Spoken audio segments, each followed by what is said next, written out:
Convergence, a 10-day event for which we are going to ultimately, on the 14th of July, the 10th day, attempt an experiment that's never been attempted before. And that is to reach out and invite our star families to join us and make themselves obviously visible to the world. And for the first time, with God willing, we will understand for certainty that we're not alone, that we are not the only planet with a civilization in the universe. And it's going to have a rippling effect, not only around our planet, but across the universe, because something very special is happening on this planet that the rest of the universe, especially our galaxy, members of our galaxy, are on the edge of their seat about, because our story is their story. And I'm going to share all that with you in the coming days ahead. So today our theme is harmony with nature. And I think it's pretty obvious to most people, especially those of you watching, because the people who aren't aware of nature and its importance in our balanced view of the world. Oh, my dog, hey Bingo, Bingo, hey Bingo, come here. Bingo is causing some audio problems, so I'm going to have him come back and do his job, which is be a representative of nature. Sit, boy, sit, sit. Good boy. And you can see he's a service dog, so he's a very, we'll call him a very high-level being, representing nature, the animal kingdom. And according to Tejbar, he will have to have gone through 4 major stages of conscious evolution to reach the mammal stage, which he is a member of. And I'll be talking about these stages of conscious evolution in the animal kingdom that lead to the human kingdom. So us being the 4th or the 5th stage, Bingo is the 5th stage. So okay, with that, I'm going to ask Bingo to lay down. Can you lay down, buddy? Can you lay down? Okay. Well, I'm going to start my meditation. So everyone take a seated position. Let's get comfortable. And take some cleansing breaths. So remember the drill. We start by exhaling through our mouth and inhaling through our nose.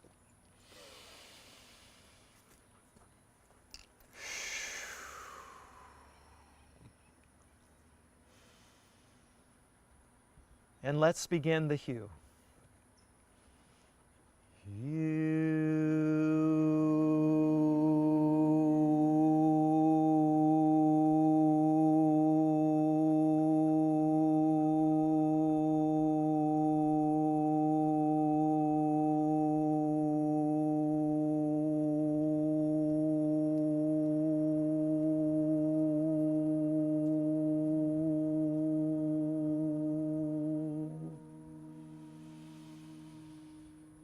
He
Okay, let's go into silent contemplation for 6 minutes.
Okay, everyone, let's start coming out of contemplation. While I was in that 6 minutes marinating in what I was going to talk about, I heard the sounds of animals around the area here. I heard a fly that was buzzing around my head. I hear the dogs. I heard a horse whinny. I heard the birds. We have all around us beautiful trees and flowers and bushes. Nature is, I believe, a requirement for harmony in one's life. And that's why we dedicated today, the 4th day, to harmony with nature. It's time to give pause to our connection with nature on many levels, and why it's so important for what's going to be happening in 11 days from now. No, I'm sorry. On the 14th. That's 7 days from now. And I just want to begin, first of all, by reflecting on the question of nature itself. Where does nature begin and end? Is there a boundary? So let's imagine that we are going to shrink down in size. And as we shrink down, we see bugs. And we, of course, accept them as part of nature.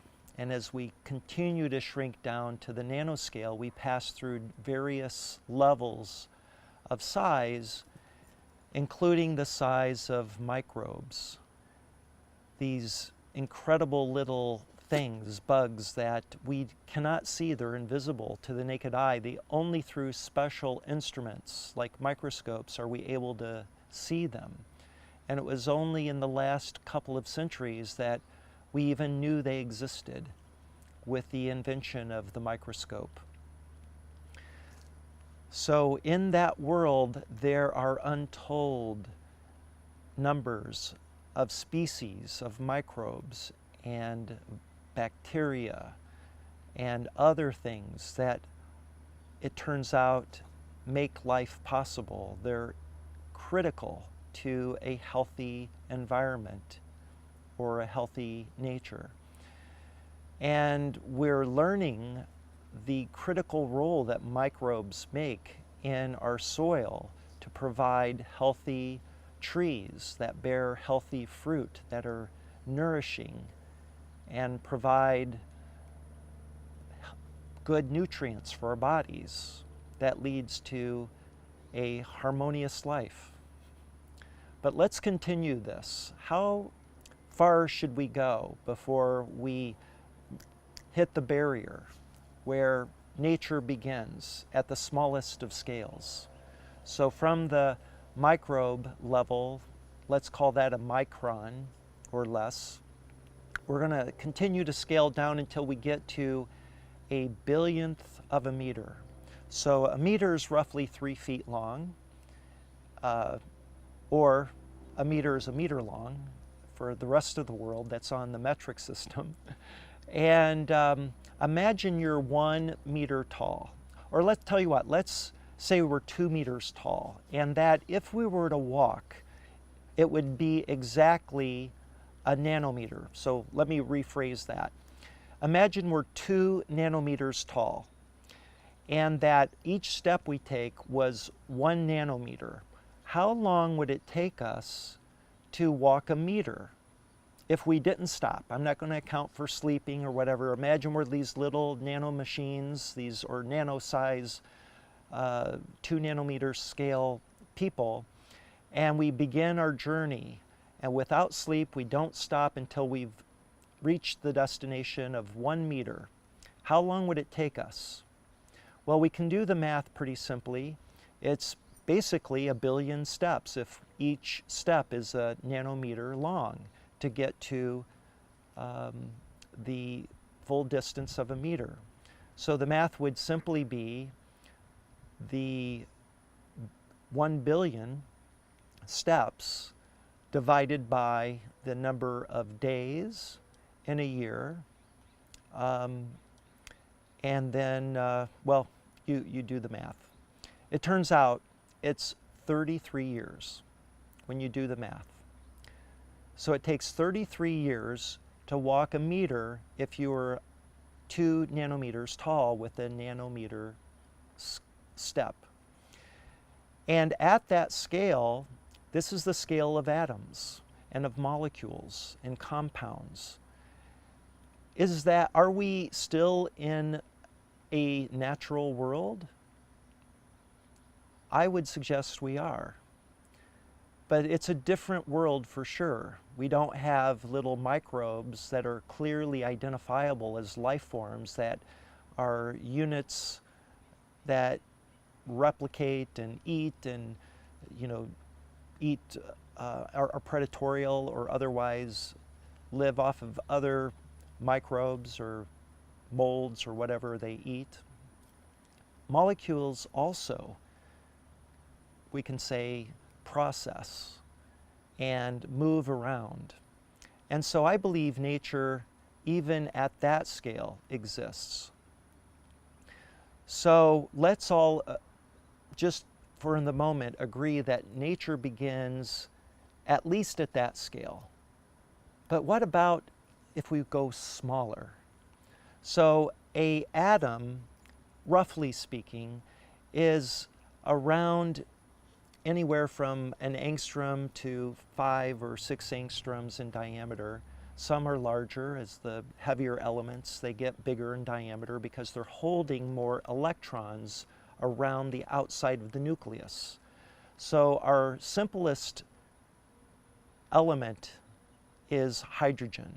It's got 1 proton and 1 electron, and it's the smallest. And the electron orbits the nucleus, the proton, in a very well-defined area that ends up being spherical. And if we measure that diameter across that sphere, we get a very small number. We'll call it, I forget the exact number, but it's an angstrom or 2. And an angstrom is 1/10 of a nanometer, so it's 10 billionths of a meter. And if we go into the nucleus, which is way smaller than an angstrom, way smaller, we have the proton, an object, we're told, that's positively charged, that is comprised of other components that we call quarks and gluons. And these they're multiple. There are 3 quarks and 3 gluons that keep them all together. 6 objects all told, we learn through science. Does nature exist there? I believe so. There's something identifiable there. So I'm just trying to illustrate that for our daily lives, very few of us give much thought to the boundary of nature, that nature goes to the smallest level. And the reason I'm taking you through this mind experiment or this process is to just make you think outside the box, or maybe inside the box, but just very, very tiny inside the box, so that I stretch and bend your mind a little bit to make you think a little differently about nature. Because what I've learned from Tejbar is that nature extends to the very smallest of dimensions. And I won't talk about that right now, that's for another day, but I guarantee you that what I learned and what I wish to share with you in the coming years ahead through my books and through my teachings online will revolutionize your ideas about not only nature, but about reality itself. Now, what does this have to do with making contact with our star families? I think that would be a natural question many of you would have. Well, just like there's life in the soil in the form of microbes and viruses and bacteria that are naked to the eye, to the visible spectrum without special instrumentation, on the larger scale, there's also life, it turns out. That's invisible to us. We just need the right instruments. And that's what we're going to be doing over the next 7 days, is developing an instrument. And that instrument is our mind, so that we can tune it in a way that will make a new world visible for the first time. I've got a bug in my ear. That's why I'm doing that. So anyway, what I'd like to talk about for the remaining 22 minutes is what is the nature of this other side of the scale. I've taken you through to the smallest dimensions and made the hypothesis that nature exists even at the atomic and subatomic level, and even below that. But what about on the larger scale? So let's take ourselves through a little experiment. Let's imagine that we grow, that our bodies here on Earth grow so big that we are as tall as the Earth itself. So imagine you're growing, and like The Little Prince, the book that was so famous in the 1970s, you get so big that the Earth becomes very tiny, and you can walk around the circumference of the Earth in just a few steps. Imagine the perspective that would give you. The Earth all of a sudden becomes very tiny and not quite as voluminous or otherwise seemingly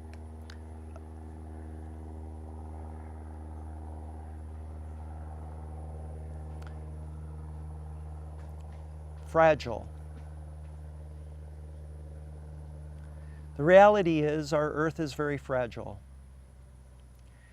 And I'm going to come back to that in a moment, because this is at the heart of some of the themes, or one of the themes of today, harmony with nature, and understanding that our Earth is very fragile. And by scaling up to a size where we begin to realize that the Earth is tiny in the cosmic scale, that we can begin to appreciate just how delicate the Earth is. So let's continue to rise in scale, that we're so tall that the Earth becomes the size of a tennis ball. And we could kick it, literally, with our foot.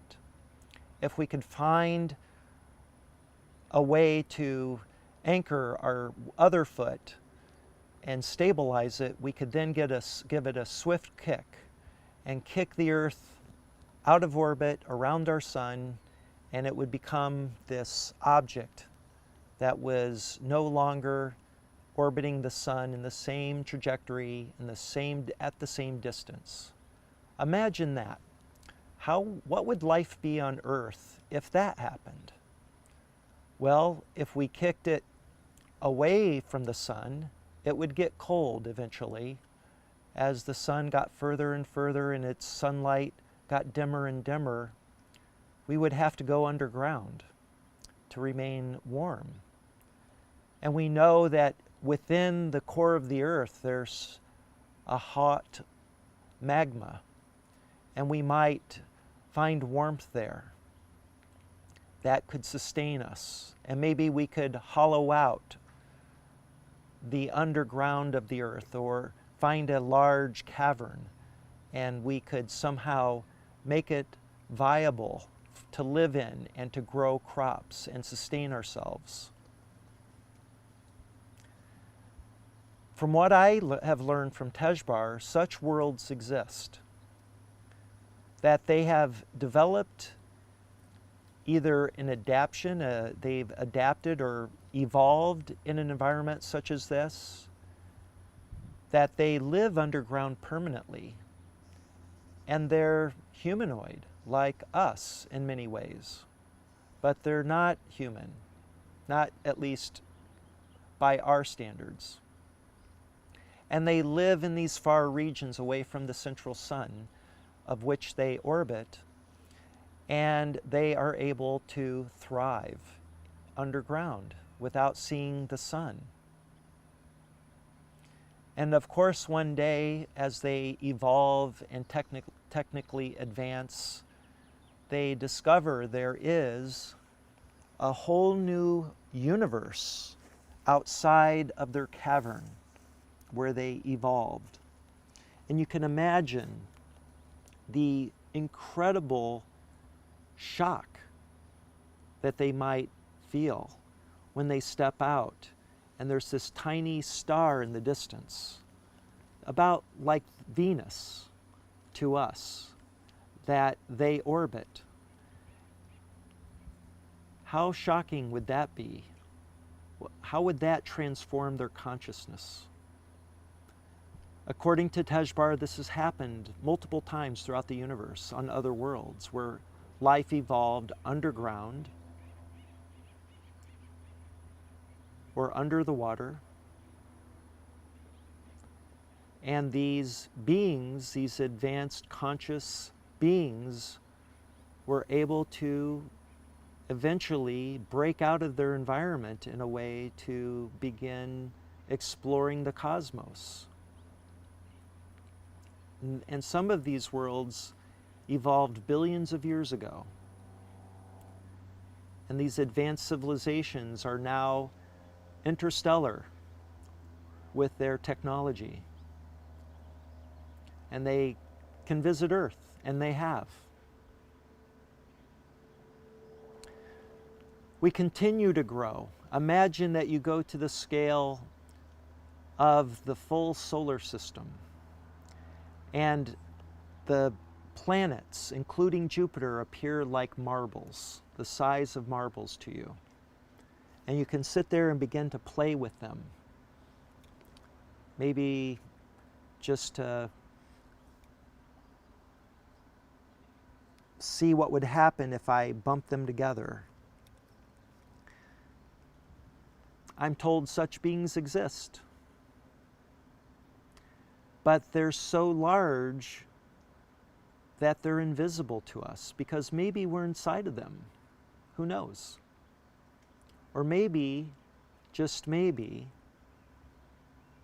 they're at a higher dimension than us. Now that's a concept I think we're being able, for the first time in human history, to grasp on an intellectual level globally. Our sciences have advanced to a point, and our school systems and with the advantage of the internet and the proliferation of information, we are beginning to learn about things like higher dimensions. There's an object called a tesseract. I encourage you to Google it. It's a 4-dimensional physical object, and its shadow is a 3-dimensional object of which you can create. You literally can create a tesseract shadow. And it is simply a 3D projection of a 4-dimensional object. And to give you an analogy, when I step into the sunlight, I cast a shadow on the ground. That 2-dimensional flat shadow is a projection of a higher dimensional object, me, a 3-dimensional object, casting a lower dimensional projection, a 2-dimensional projection. These are the kind of exercises that we need to think about, to bend our minds to prepare for what's about to happen.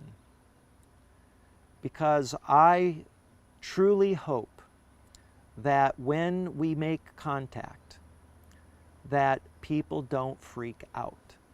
Some people will. There's no doubt about it. I'm not worried about them, but at least I can help and we can help prepare you for the breakthrough, the conscious breakthrough, so that you at least have some concept of what you're observing. And that will soften the shock and allow you to open your minds in a way that doesn't seem scary to you. Because movies have taken advantage of the concept of an alien invader coming here to take over our world for some reason. They want the planet for their own. They want to eat our bodies for food. They want to take over our bodies for some reason. They want to merge with us to do their thing, to take over, the invasion of the body snatchers, that kind of thing. If people remember the movie with Donald Sutherland, very famous film that came out in the 1970s, involved a virus, of all things, that when infected the victim, a human being, it took over the consciousness, kind of like a zombie, that concept. It's scary, but movies are made to thrill us, to entertain. And so we use our imagination to tell stories that entertain us, and movies do a good job of entertaining us when they're scary. And so it's a good business model. But in reality, is that what's before us? I can guarantee you, no. I can guarantee you. If that was the program, we would have been invaded by now. Why would they wait? They're clearly superior to us. They're clearly higher dimensional than us, but they've allowed us to evolve without intervening, at least not to our knowledge. Now we've reached a stage of our technological advancement and intellectual advancement to begin to be aware of them. In the 1940s, for instance, there was a mass wave of UFO sightings all over the world. This was right at the end of World War II. And what, through my research, I discovered is that they were concerned about our safety.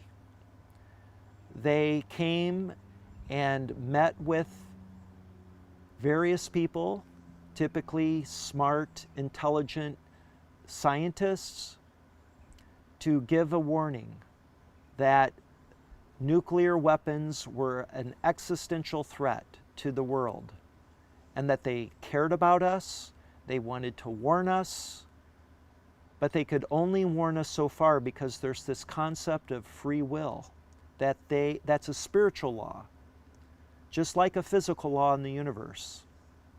They cannot intervene unless certain things happen.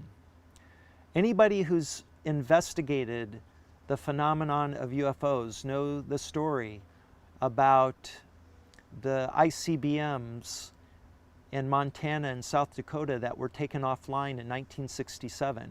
A good friend of mine that lives just a few miles from here, his name is Robert Salas, was an Air Force officer in charge of a flight of Minuteman missiles. And while he was underground, stationed there, ready to push the button at a moment's notice if necessary, because we were at war with a Cold War, not a physical war, but we were moments away from pushing buttons that would launch ICBMs that were armed with nuclear-tipped warheads that would have killed millions, if not billions, of people. And it was his job, Robert Salas, to be in charge of the entire flight of these Minuteman missiles. And he gets a call one day as he's underground from the guard who's stationed above in charge of securing the physical areas above ground. And the guard is shaken and stuttering because before the entrance of the missile base, there is a glowing UFO hovering there. And he's calling his commander, Robert Salas, to ask what he should do. And Robert Salas just says, stay there and watch it. Don't do anything. He didn't know quite what to do either. Now, Robert Salas didn't see this UFO, but he got the report from topside. And what I understand happened later, and you can read about this in Robert Salas' books called Unidentified, is that this UFO then flew over the gate and proceeded to turn off and disarm every single missile at the flight, on the flight base. Every single missile was disabled. And that UFO did not have to go underground. It was above the deck, above the ground, and it turned off all these missiles.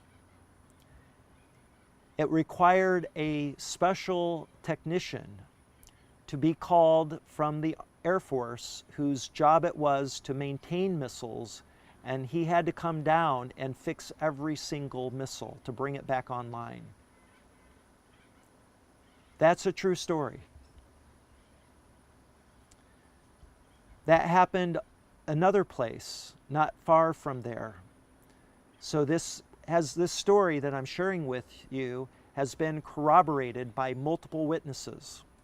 This is not what an alien or ET force interested in taking over our planet is going to do, disable our weapons, when at the same time they're meeting with the President of the US, Eisenhower, and saying, you are an existential threat to yourselves, and by the way, to us.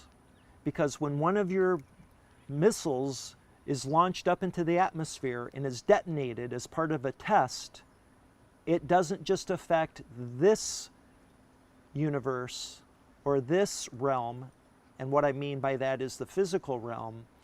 There are higher dimensions that are affected as well, because when that energy is released in the physical lower realm, it affects the higher realms. And beings at the higher realms are very much affected. And so we now have a situation very unique in human history in which the ETs will insert themselves and begin to break what we would call the prime directive, because we are affecting them in a harmful way. So they will insert themselves and say, no, no, no, you're not going to do that. Bad child, you have discovered a science that you're not ready for. Be careful, we're watching, and they have been watching. Rendlesham Forest, an incident that happened in the late 80s, witnessed by many Army officers stationed there. A UFO lands just outside the base, where, unbeknownst to our enemy, the USSR, we have stored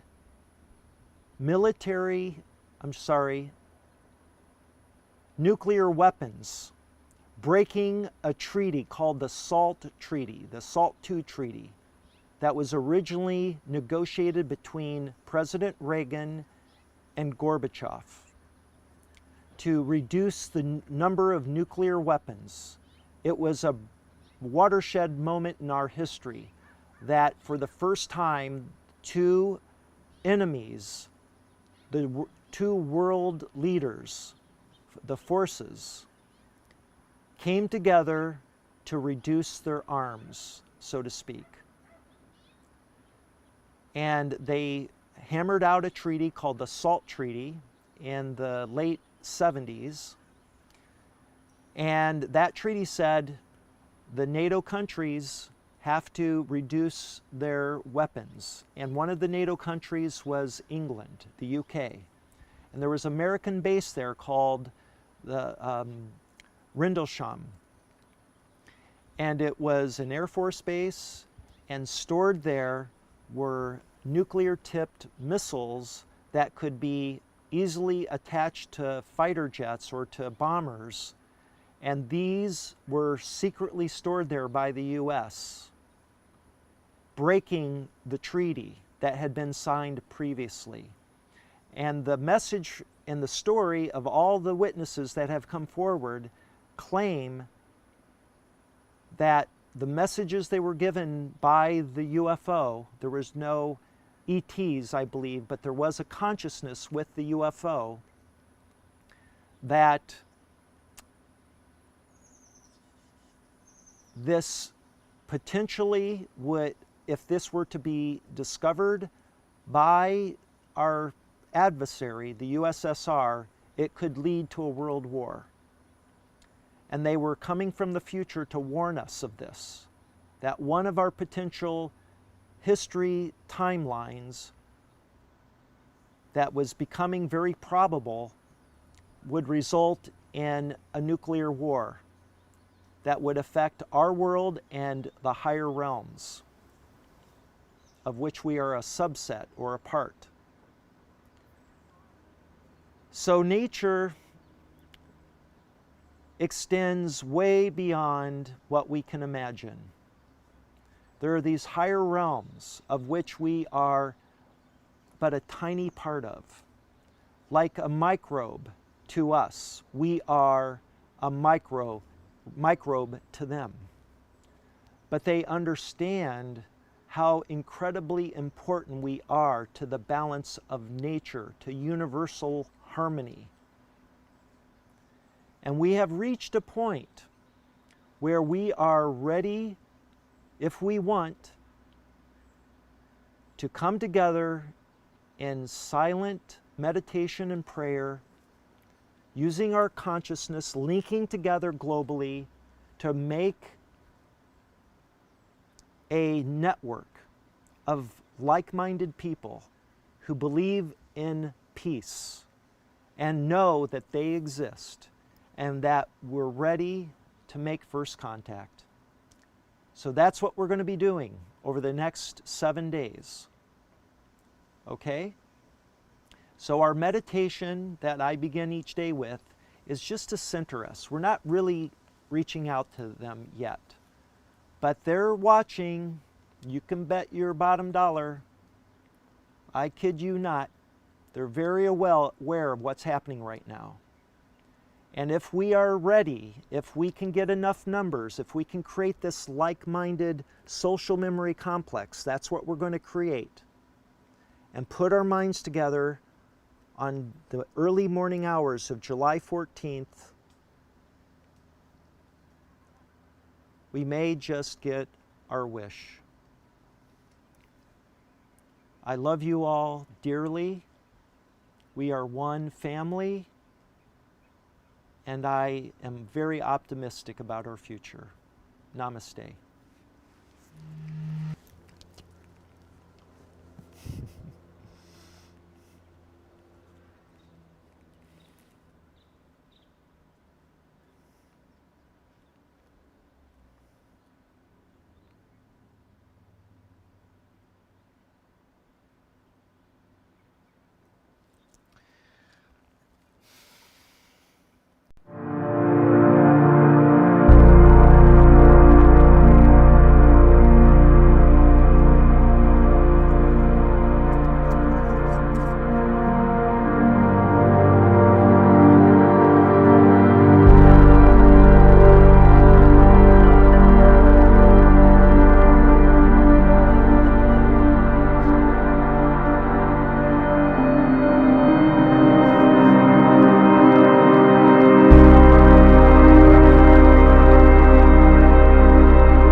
Hello everybody, and welcome to day 4 of the Harmonic Convergence. Today we are talking about moving with nature.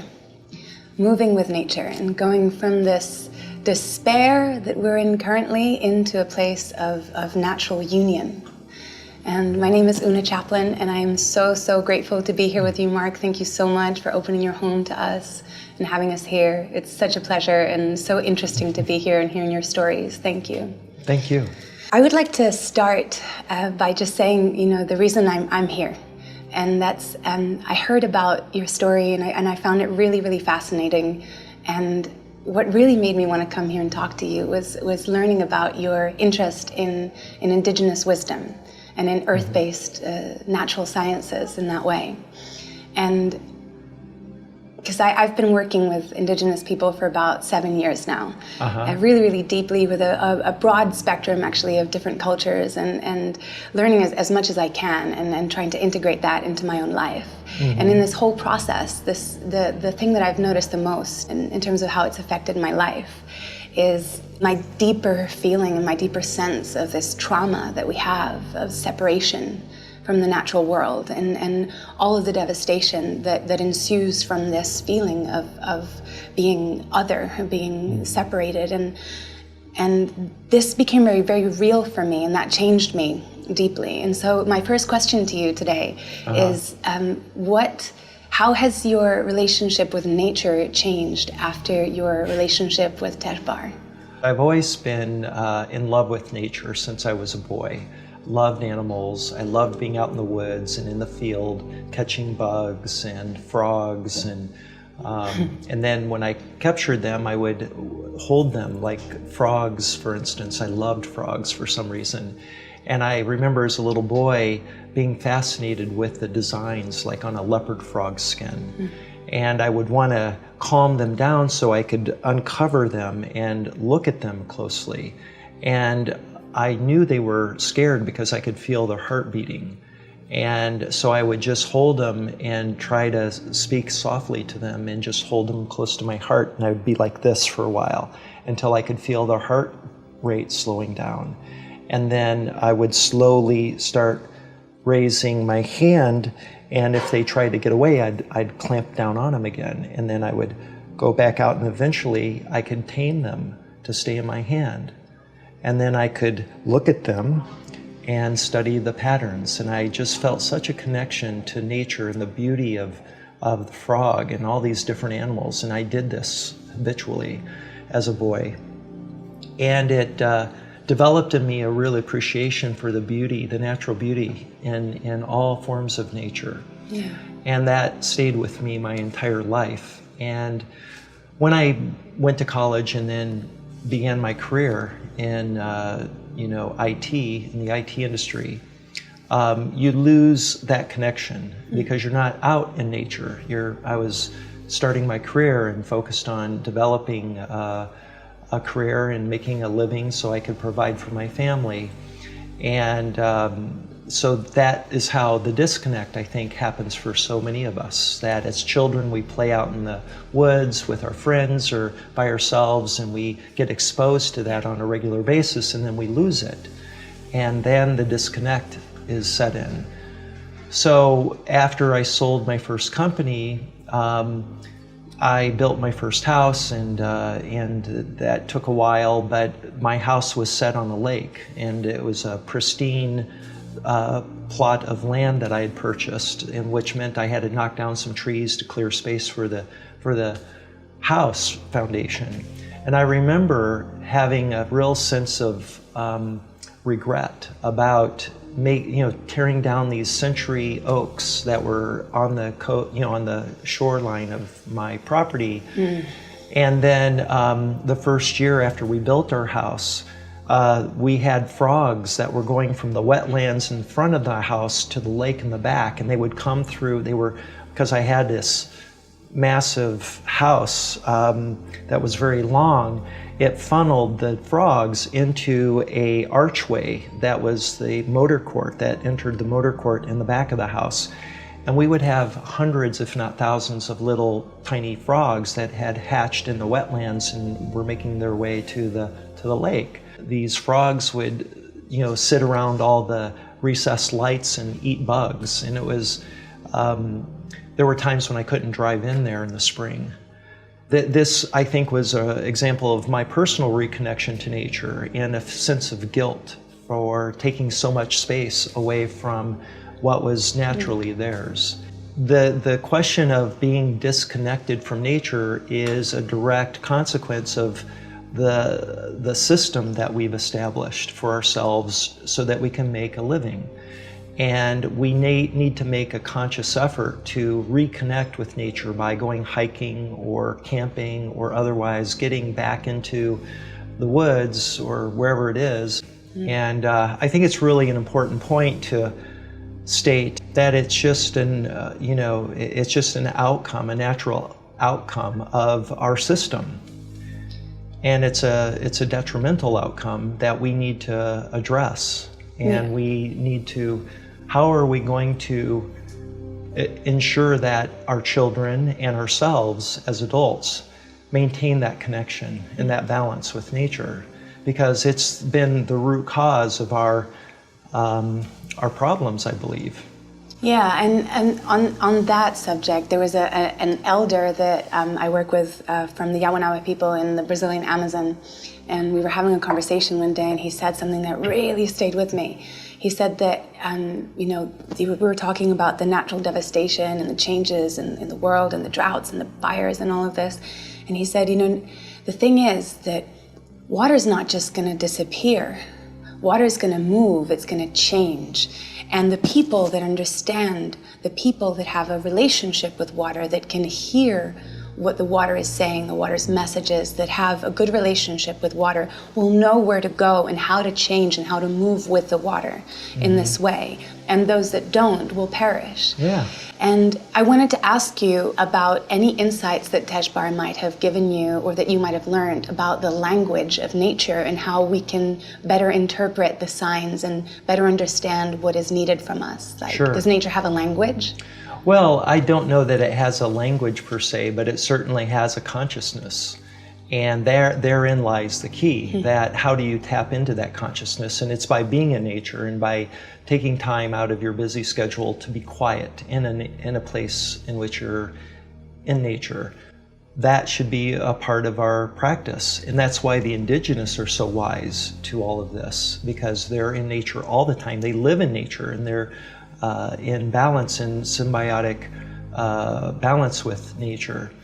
And that gives them a unique connection, and they're able to tap in and hear nature however it is they do that. I believe it's through these dimensions of consciousness that we're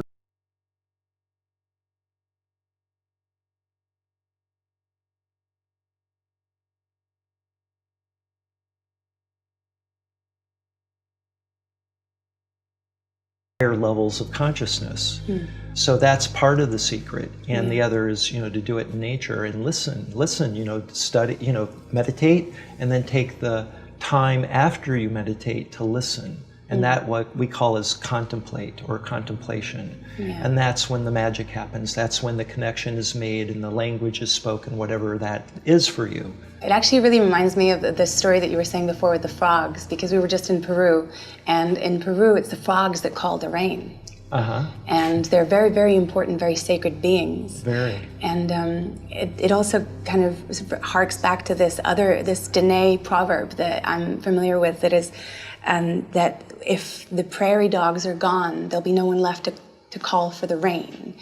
And this is a really interesting concept about indigenous wisdom, is that when the prairie dogs were almost exterminated by colonialism, right, by the settlers, right, that coincides exactly with the decrease of rainfall in Southwest America. Right. And so even if this is a proverb in the Dene culture, this has science, and so it's deemed superstition, but actually this is a part of the language, right?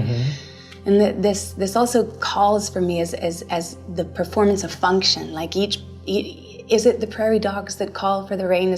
What are the functions of each one of us, right? And how do we remember that function? So I'm really curious as to what anything that Teshbar would have said about our function within the natural balance of this planet, our function within nature here. Well, to answer that question, I would go back to something that was the core learning from Teshbar that I call the Universal Consciousness Development Chart. And it speaks to this question of our relationship to nature. So he told me that consciousness begins in the animal kingdom with regards to the development of the ego. Now we have plant consciousness, we have mineral consciousness, which precedes animal consciousness, but it's at the point of arthropods, like a fruit fly, for instance, that has a very tiny brain. In fact, I don't know that it's technically a brain. It's a ganglion of neurons and synapses that provides the basic function of, the fly. And it's there that life or conscious life begins in the animal kingdom. And through the modus operandi of reincarnation, the soul, the individualized soul in a container that is the physical body of the fly, is developed. And when the fly dies, that little spark of consciousness that was the fly is released and finds a new host in the developing embryo or egg of a new insect. And that happens many, many, many, many times in the first stage of conscious evolution, in the animal kingdom I'm talking about. So at some point, you go to stage 2, and he described that as the animals of the amphibians, the reptiles, and the fish. And so to be a fish, for instance, you had to have been thousands of different species of insects to get to be a fish. And then that process continues. So in stage 2, you've been many different species of fish, of amphibians, and reptiles, until you then transition to stage 3. It's like a graduation process through the stages. It So reminds me of what Paramahansa Yogananda says about God sleeps in the rocks, dreams in the flowers, wakes in the animals, and then the humans realizes that he is awake. Yeah. Right. And then what? So stage 3 is birds and waterfowl. And it is in stage 3 that I'm told that the heart chakra begins developing. So what's happening in concert with this physical process of reincarnation is that the energy body, the astral body, as Teshbar called it, is developing. And it is it is the nascent stage of the astral body development in which the first 2 or 3 chakras are developed. So it's all about survival and procreation, the root chakra and the sacral chakra, right? And then solar plexus also plays a role in these early stages, but it's not until the third stage with the birds and the waterfowl that the heart chakra begins developing within the animal, within the soul of the animal or the astral body of the animal. And if you look at the behavior of birds, there are many species that will mate for life. And you don't find that in the reptilian or the amphibian families or in the insects. They come together once to procreate and they leave. With birds, you have the first occurrence in this development of the soul where the attributes associated with love, like loyalty, teamwork, commitment, are developing in that soul. Then stage 4 is marsupials and mammals. And the soul is further developed in more complex social networks, like a wolf pack or a pack of meerkats, where they have roles. They work together as a team. And societies. And a society. Yeah. And then we graduate to the human level. And it was Teshbar that said, you must go through the animal kingdom to enter the gates of the human kingdom. So if this is true, and I believe it is, we have this very tight connection to nature that goes beyond just being out in nature and appreciating it. We are nature. We have gone through these animals. We have been those animals. So that's our deep connection to them. You were the frog. You were the praying mantis. You were the butterfly. You were the eagle. You were the wolf. right? You were these animals. We even go through a lot of these stages of evolution inside the womb. Like we start Sure, as a single exactly. cell organism. It's reflected in the yeah, physical development of the embryo, exactly. right? I mean, it's so obvious when Yeah. you really research it. And the Native American culture and indigenous cultures around the world embrace the concept of the spirit realm, including animals.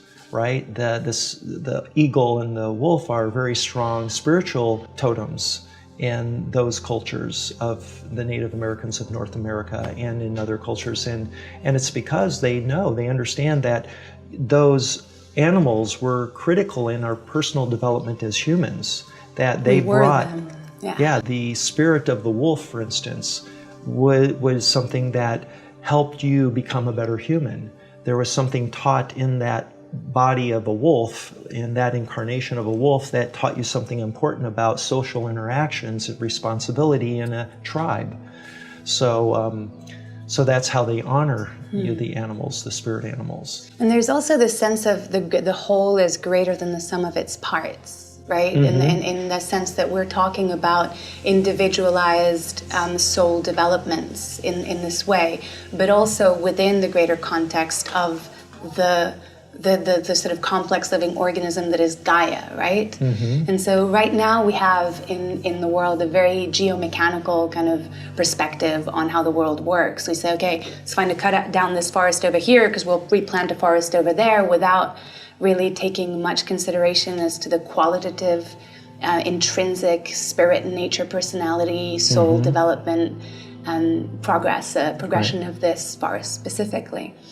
And that's, I guess, my next question sort of dives into a place that I feel is very important. And I just was very curious to see how your relationship with Teshbar and everything you've been learning has affected this. Is how do we make that transition between the quantitative to the qualitative, to saying you can't count the units in the same way that we can be the whole? Yeah, well, I think there are two areas to talk about this question of how do we switch from a quantitative to a qualitative lifestyle. Yeah. And I think that's critical. I think that's a central part of what we're doing in the Harmonic Convergence, is bringing these issues up. And I think the primary thing that of why we live quantitatively is due to time, the way that we perceive time. We're taught that time is money, and money is a quantitative thing that can be measured, instead of thinking of time as a quality thing. Where's that discussion? It isn't really in our vernacular or in our consciousness put front and center quite like money is, and the relationship between money and time, and the way that we organize our week or our monthly schedule. And it's a form of prison, actually, that we need to break out of. And that was Jose Arguelles's biggest emphasis of the first Harmonic Convergence, is that the Mayans understood something about time that was crucial in freeing us from this slavery of the mind and our association with quantitative existence versus an existence of quality. And one of the key points was the Mayan calendar was based on a 13-month calendar with 28 days, with one additional day called the day out of time, so that it would, all add up to 365 days. If you do the math, 13 times 28 gives you 364, so you need one more day to get a full solar year. So, his big message was, we got to break out of this. The Gregorian calendar is something that's really upsetting the natural balance. The effect of it is that we are living in a system of time based on the Gregorian calendar that is out of sync with nature, yes. Right? So we should be living on a calendar that's in sync with the cycles of the moon. It's crazy that we have a month, a bunch of months with 31 days and some with 30, and then one with 28, and sometimes it's 29. It's crazy. And the way the Mayans looked at time was much more qualitative. I mean, if you know anything about the way that they, the dream spell concept and the way they named days, After the energies that govern them. That's right. So this is something we need to really put front and center, and is a strategic part of the Harmonic Convergence, introducing this concept and this meme of adopting the Mayan calendar and switching over to it. It's okay, we can have both Gregorian and Mayan systems, but the bottom line is we need to begin switching over, and eventually, for those of us that can, just forget the Gregorian calendar. I really don't keep track of time, the day of the week or the day of the month, really. I'm not so concerned with the day of the month anymore. The 7 days in a week, and there are 4 weeks in a month, that's pretty basic and that fits, but it's the number of days per month and the way we name them that really has us enslaved in a way. That's one point. And then the other point is just thinking about our relationship with money has got to change. The way that it enslaves us and has enslaved us for so long, and that if we want to be truly free in terms of governing ourselves, money is a crucial part of that, the way we exchange energy in the form of physical material products. Money is very useful as an exchange for trade, but the problem is that our attachment to it and the way that we view it and the value we associate with it is totally upside down. So how do we fix that? And I think that's one of the big challenges ahead of us, but I think we've got really good ideas. Number one thing is we got to take control of our own money. The idea that there's a Federal Reserve, it's a private company that is in charge of interest rates and printing the money for the government, and they charge interest that we pay for and goes to a private company, and that's got to go. Yeah. That's the number one thing that's got to go. It's that they're vampires, they're energy vampires. That's really the bottom line. It's not necessarily that they're setting prices on things. That happens in a free market, and I think the free market by and large is working fairly decently, although there's a problem with capitalism without regulation. It just ends up, creating monopolies, and then there is no free market anymore, because when you're a monopoly, you just charge whatever you want, and you're extracting value out of people, and it's a crime. We can't continue to live this way, and we all know this, at least those of us that are aware and awoke. But the big challenge is, how do we fix that? And the bottom line is we have to elect while we still have a functioning democracy, and that's a big question, but while we still have a functioning democracy, we need to elect leaders that truly represent us, and not lobbyists and the other people that pay for them. And that whole system is screwed up. But there's also an element that's kind of outside of the realms of governance, and that is again another natural element, which is I'm just reflecting on the pandemic, right, that we've just lived through, and seeing how this one tiny microorganism, or is it a microorganism? They haven't isolated it yet, so who knows? But one element of nature has completely changed the way that we operate in ways that we would have thought impossible even 2 days before the quarantine began, right? The shutdown began. And I've kept hearing all of these sort of comments of like, oh, finally nature can take a breath, and oh, she's so happy right now, nature's so happy. And I have my sort of reservations about that comment, because I think she's like a concerned mother who's grounded her children. But there's this aspect of like, we've made changes that are so big and so huge in the way we produce and the way we travel, all because of fear. Now, my question is, can we make those changes in that magnitude out of love, out of a place of love and care for nature, for life, for the sanctity of life, of the beings, of how people are saying the economy's crashed because people are only buying what they need. And it's like, well, how do we re-enter into that place of balance in what we need, figuring out what we need? Can we change from a place of care, That's my question, I guess, about Teshbar. Has he ever told you anything about that place of like empowering love to that magnitude where it's capable of great change? Well, my first response to that is that everything's perfect. So this pandemic is part of a divine orchestrated plan that's playing out. And so if you believe that, and I do in my heart totally, there's nothing to worry about. What we're learning through this pandemic is the importance of being healthy, of staying fit, eating healthy foods. So there's a lot more awareness now to eating organic, I think, than there's ever been. And that people who are most susceptible to the COVID virus are those that are elderly or otherwise weak or malnourished or overweight. Fatalities are clearly people of weakness typically. And so the lesson from that is, stop eating crap and get out and exercise. And if you're outside exercising in the sunshine, there's benefits to that, health benefits and spiritual benefits, and it gets you out in nature more as well. Just being outdoors puts you by default in nature to some degree, to some level. And there are many people who sit inside and watch TV all day, or work in an office all day, and they're so tired when they get home, they crash, and they're never outside.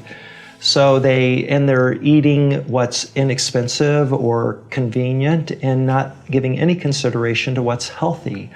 So those people are suffering right now. And I have sympathy for them, but it's a learning process. This is one of the lessons that we learn in a lifetime of this day, that health matters if you want to have a quality life. And if you are not keeping your body in shape and eating good foods when there's a pandemic like this or any illness, you are statistically more at risk. So this is one of the takeaways. We all understand the problems with our food supply, not just with the things like glyphosate tainting our food and other toxins, but we also understand the importance of regenerative agriculture and permaculture practices that grow healthy, nutrient-rich foods, and that we can actually subsidize what we buy at the store with things we grow at home. And that's really important, that we have some kind of relationship with food that really is a relationship with nature, beyond the discussions we've had so far. So many of us, all we do is buy and eat the food from a fast food place or from the grocery store and have very little direct relationship with the raw products. We just buy what tastes good and makes us, comfort food or whatever. It's not healthy. It's not healthy for many reasons, mentally, physically, or emotionally, because our emotions are direct results of things we eat. What you are is what you eat. You've literally just quoted something that I have written down here, because that was going to be my next question, because food is a really big topic. Absolutely. We have this notion as well that when we see an apple hanging off a tree, we understand very well that the apple came from the tree. And when we see ourselves walking around upon this earth like loose cannons often, and we don't have culturally that understanding that we come from the earth, and yet we're ingesting everything that comes from the earth and excreting into the earth. And those cycles that seem to be broken. Right. Now, there's something that I've also learned a lot about in my studies and my relationship with Indigenous elders, and that's a concept of reciprocity. And I wanted to ask you about any insights into a better way of reciprocity that we may have right now in like very practical terms, in terms of our relationship with nature. There are those of us who are blessed with with things in our life that make us privileged. It may have been good parents that resulted in a good upbringing and having a balanced, emotional and upbringing, developmentally I'm speaking of. And that gives you a great foundation for a successful life in business and in life. So those of us that have had that experience have a great advantage. And I've been blessed. I had a wonderful youth with loving parents. And I went to college because my mom saved money and ensured me that I would always be able to go to college. I went to college and I did very well. And then I started my career in computers. And off I went, and became very successful in business. But that isn't offered to people often of color because of lots of issues. They're broken homes, parents that are can't afford to send their children to college, or a single mom is raising 2 or 3 kids and living on welfare and hardly has enough to feed their kids. And so what those of us that are privileged have a responsibility to recognize that we owe it to our brothers and sisters that aren't privileged to help them.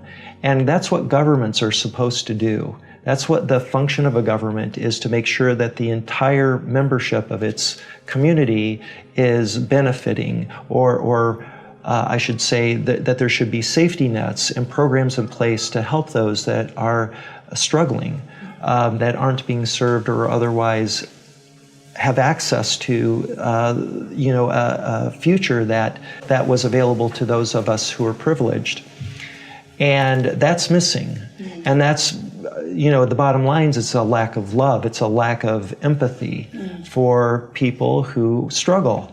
And it's a real sad statement on our society when you have people who refuse to acknowledge that there are people, especially people of color, the African American community, the indigenous community, that have been oppressed, and systematically so, and the police that have been able to hurt or otherwise murder people without any kind of justice being served. That's evil. That's just my definition of evil, is a lack of empathy. And these people lack empathy. And the question is, how do we break them out of that? Yeah. And I think that the source of it is our institutional systems of politics and religion.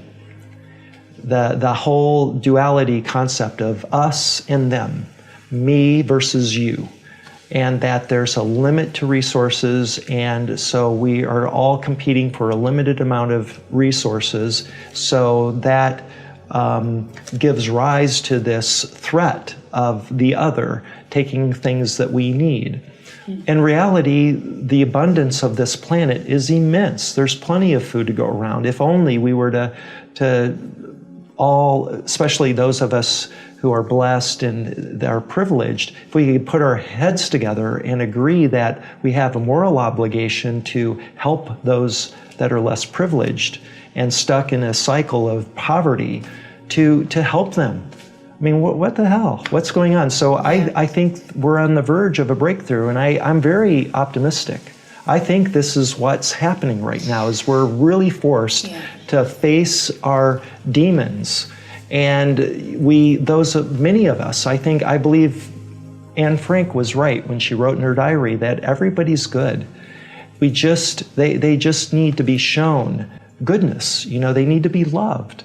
They're people that have just lacked love. So how do we create a love vibe that's global? Yeah. And that's what the Harmonic Convergence is really about. Yeah, and you've touched something that I'm really, is very, very dear to my heart, which is this idea that social justice and environmental justice and beauty and harmony and care are not separate issues. Right. They're not, we have the riots outside and then we have the fires in the Amazon, and it's two separate things. No, they're not. For me, any person who would put a rhinoceros in a cage, or any race or species that would put a rhinoceros in a cage, is instantly putting themselves above another form of life. Right. And therefore will treat their mothers in the same kind of way, will treat their elders, will treat their neighbors, will treat the foreigners, will treat other people in that same way of above and below. Right. Right, and that. And you know, I'm sad to say it, but I believe that belief of us being a superior species and mastering nature for our purpose, you know, for whatever outcome we wish, is propagated by religion more than any single Really thing. interesting, because there's three papal bulls in the last part of the 14th century that actually demonstrate that. And there's the first one that was 1455, where the Vatican gave King Alfredo the permission to colonize Africa, take the land and the people in the name of the Vatican. Mm-hmm. The second one was the burning of the witches and the forbidding of any earth-honoring ceremonies in Europe. For 300 years this lasted. And the third was Inter Cetera, which gave Christopher Columbus permission to come to America and take the people and the land for the benefit of the King and Queen of Spain, which then were subject to the Vatican. Right. And this actually brings up something that I'm also really fascinated in this sense of this period of time being fundamental in the divorcing of people from place. So you were suddenly a black person, you didn't come from that land. Now I'm coming to that land and I will rule over you because now I own this land. But wait, I come from here. No, you're black. You're so there's that distinction of race. Yeah. And it's the separation of the people from nature, from the cycles of time, as you were talking about, the medicine of the plants. And so I guess in this next evolution of our species, of our planet, right, how do we step forward and serve what wants to be born so that we can continue evolving and do people like Tejbar proud? Well, I think just trying to be a positive influence in the world, you know, that attitude, that, you know, adopting a mantra or a philosophy that I'm going to leave the world a better place than I left it, at least my little sphere of influence. And then you can get creative on extending your sphere of influence. You know, how do you, am I going to be a communal leader, you know, in a community and focus my energy on establishing a new community that supports and promotes a type of philosophy, communal philosophy, that embodies these principles that we talk about, that we believe lead to a flourishing, happy society? Or do we try to go on another level, a national level, maybe go into politics as you know, in that system? You know, there are challenges with that, of course, but I think there's lots of ways that we can each individually decide how we're going to make the world a better place. And it doesn't really matter, in my opinion, whether you're doing it in a very small community, maybe it's just your family, trying to be that anchor that everybody can go to whenever they're feeling down to raise their spirits. If you're that person, maybe it was my grandmother who played that role within our family, who was always happy-go-lucky and hug every grandchild. And very important part of that life, of that community, of course. So my grandmother was one of those people who, whenever you were in her circle, in her sphere of influence at her house, you couldn't help but be happy. And you could tell by the way she decorated her house, and there were special candies that she made that were always available when I visited her. And she just made it about me and about the other cousins that were visiting her. And so that has a big impact. You know, you just don't, we don't, I think, appreciate how much a grandmother or an individual can have just by smiling and being happy and exuding an energy that's infectious. I've been focusing a lot on the nature of this earth, right? And I have two questions that I would like to really touch on right now, and that's, you know, one is I understand that Tejbar came from the south of Chile. Is that, or when he was last Tierra del Fuego in his last human life? Yeah, that's right.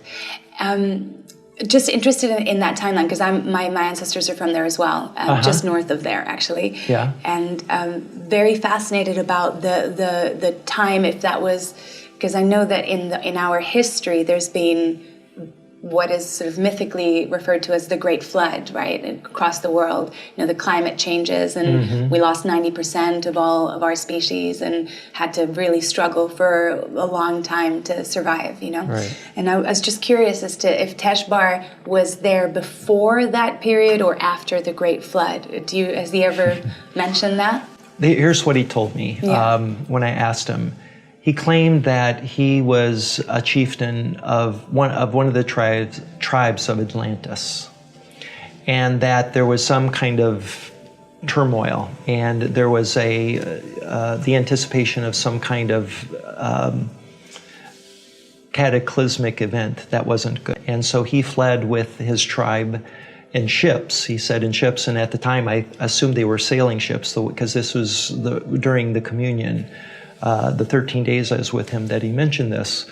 And he said he sailed south. He was told by Spirit or by God to sail south until he could sail south no longer, and then he would settle that area. So if you believe that, he was either sailing down the east or the west coast of South America until he got to the Tierra del Fuego area, and I think that's the Sea of Magellan, you know, forget what that point in southern tip of South America is called.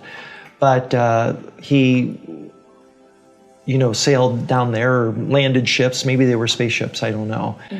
And I assumed it was the east coast of South America. And he got down to Tierra del Fuego and realized he was coming around the Horn of Magellan, and that was it. So he settled that area, and he led for a long time the tribe that he was chieftain of in Tierra del Fuego, and that's where they settled. And he was a chieftain evidently for a very long time. I don't know what that meant. I didn't ask.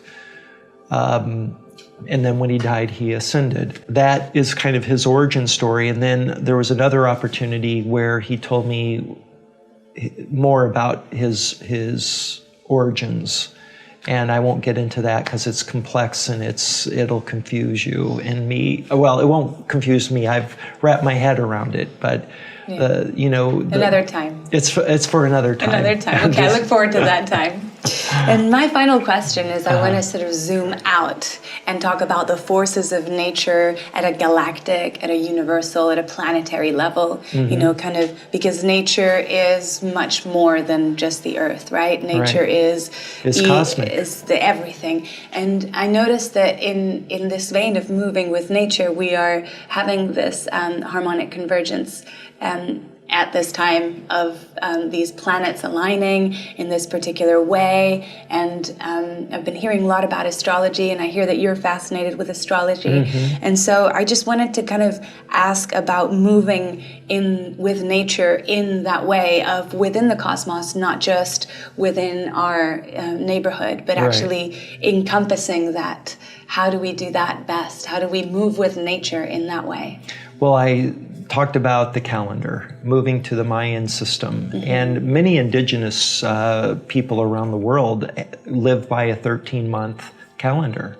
It's remarkable that this seems to have been a tradition that was adopted by the indigenous all over the world. There's something to that, and I think the bottom line is that we're out of harmony when we are living by a calendar system that is not a 13-month calendar system. So there's a cosmic natural rhythm that we're out of sync with, and the harmonic convergence implies this, in that we're converging to a point in our evolutionary history in which we are going to sync up with this cosmic calendar. And that will help accelerate our synchronicity and our frequency with the higher beings, because they're operating at a much higher frequency. And that's a love vibe. You know, it's when you're happy and you're full of love and gratitude and in the flow, in trust with that everything's going to be fine and there's nothing to fear, That's the true power of our consciousness, that there's really nothing to fear, really nothing, especially if you believe in reincarnation and that you survive death. If you really believe that, and I do, I'm not worried about dying. I think dying, that concept that the finality of death, is one of the things that is at the root of our fears. And takes so much energy of our day, especially as we get older and we feel ourselves, kind of falling apart. We need to break out of that. And so understanding that we're immortal and that this is just one of many incarnations that I'm having and have had and will have is freeing and will help us accelerate our evolution as a community on this planet and allow us to synchronize and be at a level of consciousness of these higher beings, higher dimensional beings, and then we can communicate, then we can, start partying together. Yeah, thank you so much. Well, that's another beautiful way that we can learn from nature that takes all dead matter and shit and decomposes it, and all of the hungry, holy mouths of the subsoil, chew it up and transform it into beautiful, fertile soil that we only need to plant seeds in to nourish ourselves once again. So thank you so much. Fascinating to talk to you. Thank you all for joining, and let's carry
As we push through the threshold, we break free and let go. Divine time aligns minds as the journey unfolds. We respect to the utmost creation of the ancients, preservation of the sacred in all manifestations. From the land of Kemet, ancient technologies and intellect as a collective for perspective to put into introspect. We call in Anubis as guardian of the temple as we set into motion the power of the symbols. Hieroglyphics is the gods' linguistics, the call of the mystics, the power of the words and the sigils inscripted. We asking for Horus to keep his eye on us, calling Isis to guide us and Osiris to show us the journey of initiates to vision it with vividness. We make offerings and prayers so the spirits guide and visit us. Benevolent work connecting heaven and earth for the spiritual rebirth, visualize freedom and search within for the answers and reverse the curse as the journey begins to disperse the hurt. We take a breath, hold it in as it starts to emerge and give thanks to each day our feet touch the black earth.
Everybody says that this world can't go on as it has been going on.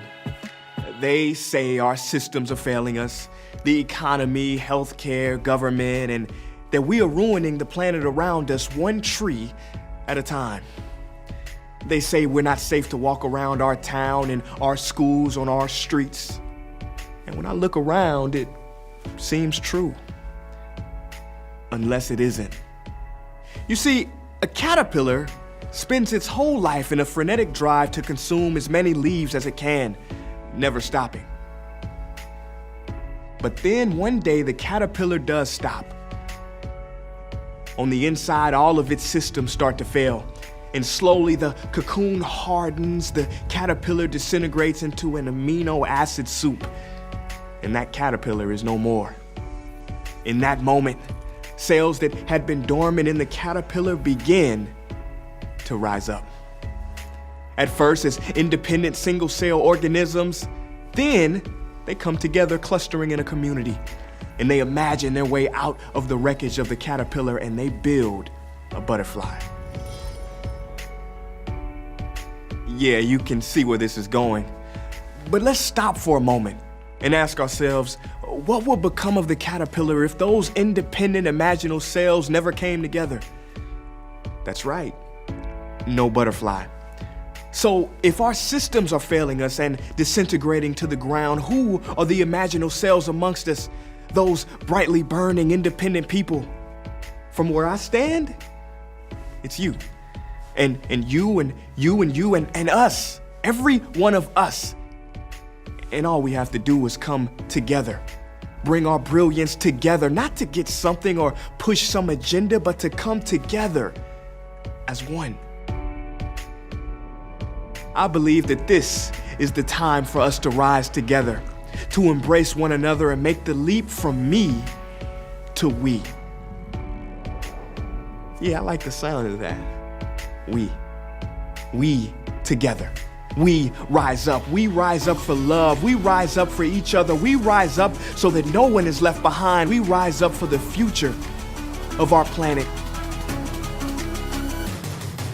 We rise up for equality, for justice in our streets, for men and women, young and old, no matter what shape, size, color, or race. We rise up for you and for me and for us together.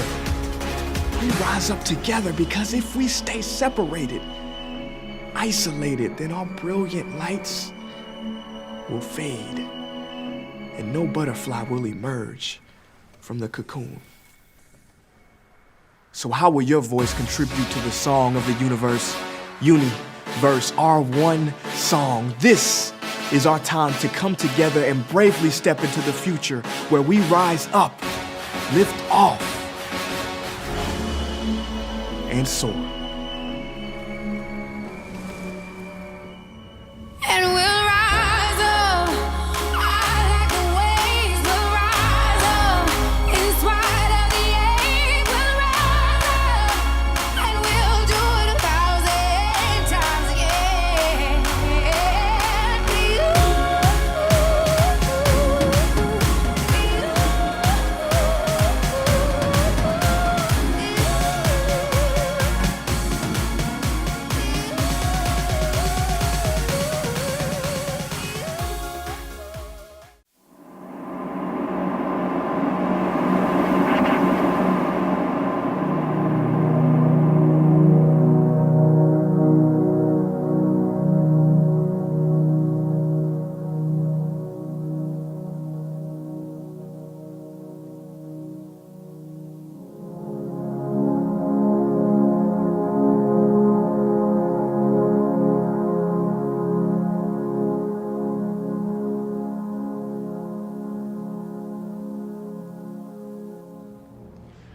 Hello everybody, welcome to the Harmonic Convergence, Day 4, here live at the studio in Ojai, California.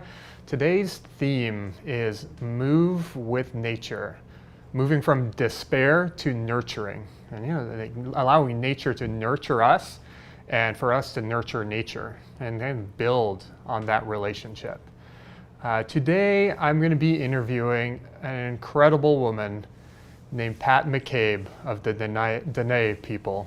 I first met Pat in Mount Sinai, on top of a mountain with about 300 people that had gathered together to do a really, really deep and powerful prayer. We had, Pat was there representing the indigenous people of North America, and she laid down some really, really, really deep prayer while I was there and while we were all there. And then we had Jewish, Muslim, Christians leaders there, and we unified 8 Bedouin tribes to come together, and we all hiked to the top of this mountain in the middle of the desert. And we did this really powerful prayer, and this is where I first met Pat. And so without further ado, I'd like to welcome you to the live stream here of the Harmonic Convergence 2020. Pat, thank you so much for being here. Please come on and share a little bit about yourself and the work you do in the world. Thank you so much, Patrick. And I want to say greetings to everyone who's joining us here. Good morning, good afternoon, good evening to you. And I'm coming to you from my mom's house in New Mexico in the Southwest United States, what is now known as the United States. And I'll say I'm from Dene Nation.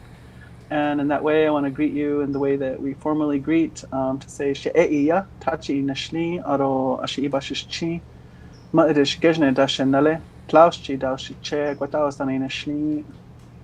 So I'm naming my clans and just greet you from that ancient lineage that way.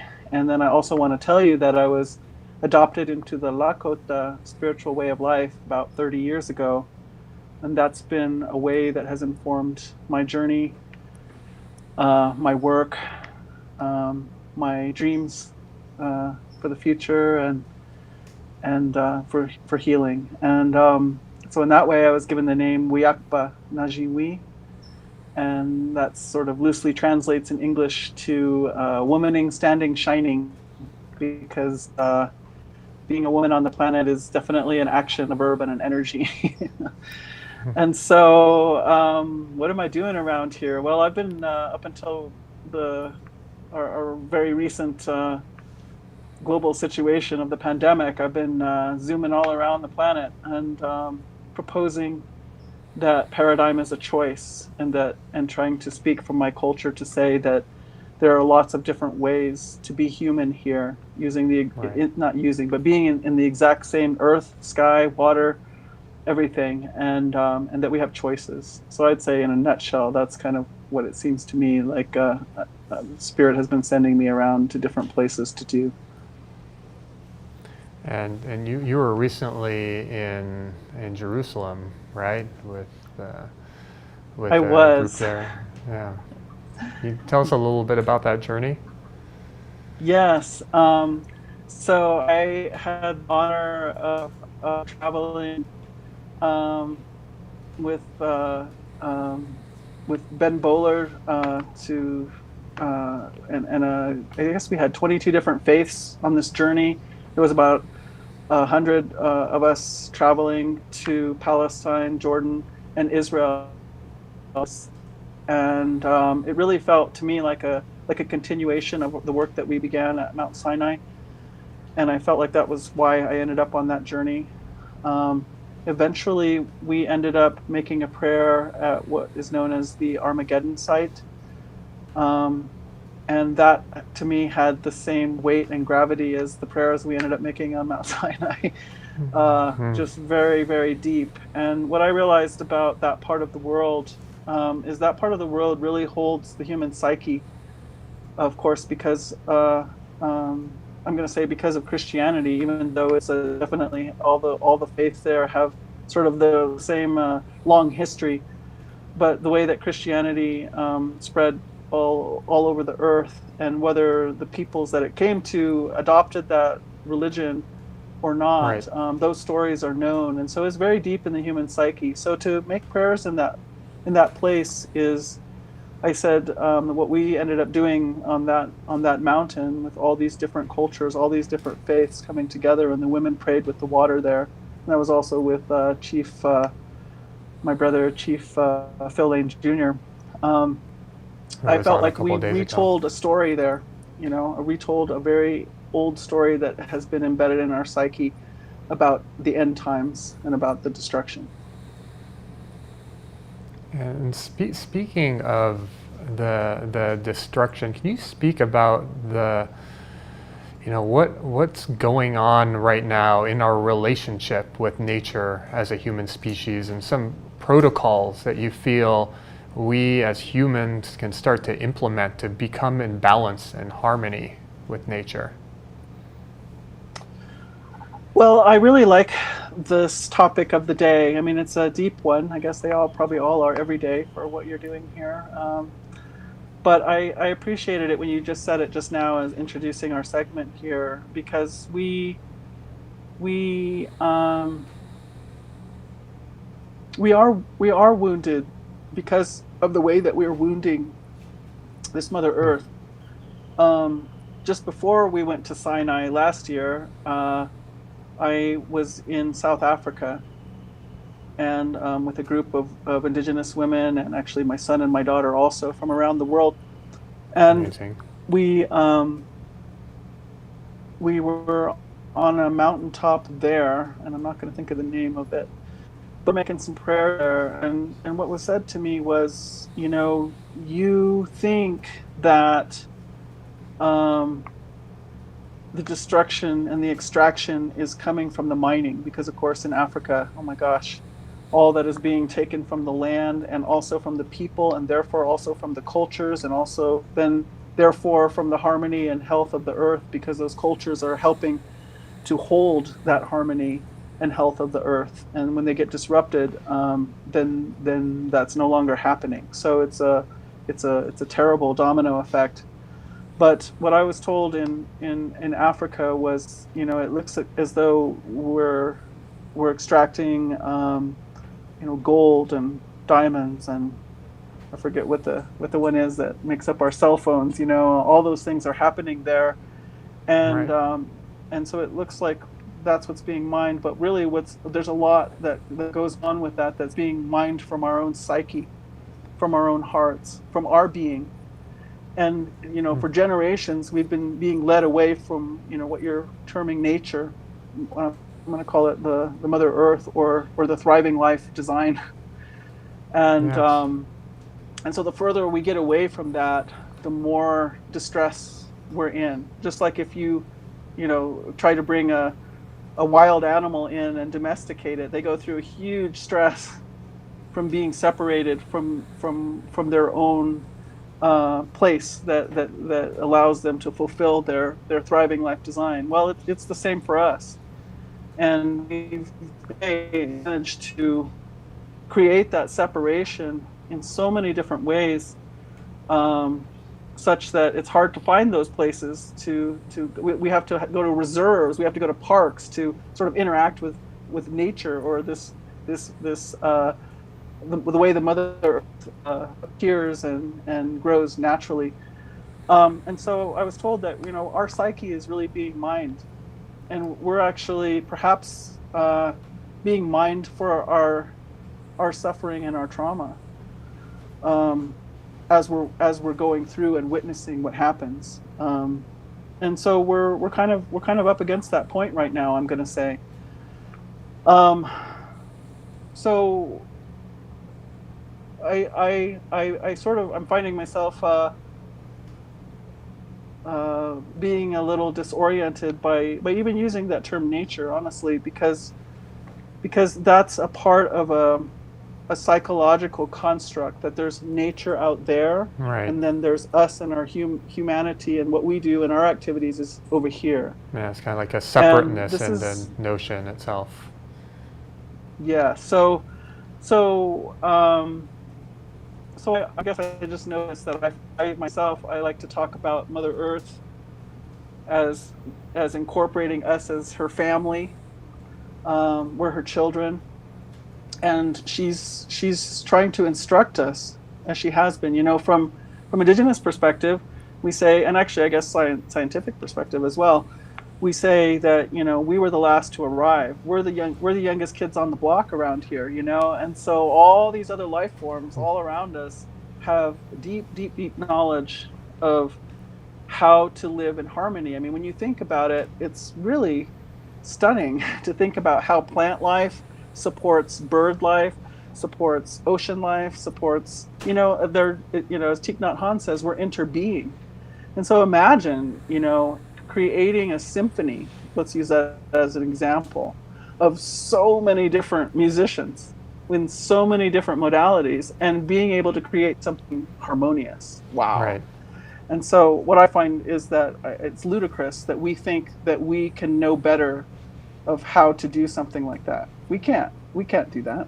We can't do that. But we can participate in that. Not only can we participate in that, but we can participate in that in such a way that we cause the earth and all of our living relatives around us to thrive. We're not inherently disruptive to that system, which is part of our psychology that I think we also need to nurture, is that we can, and there's scientific evidence for this. My daughter's doing a lot of work around indigenous traditional land practices.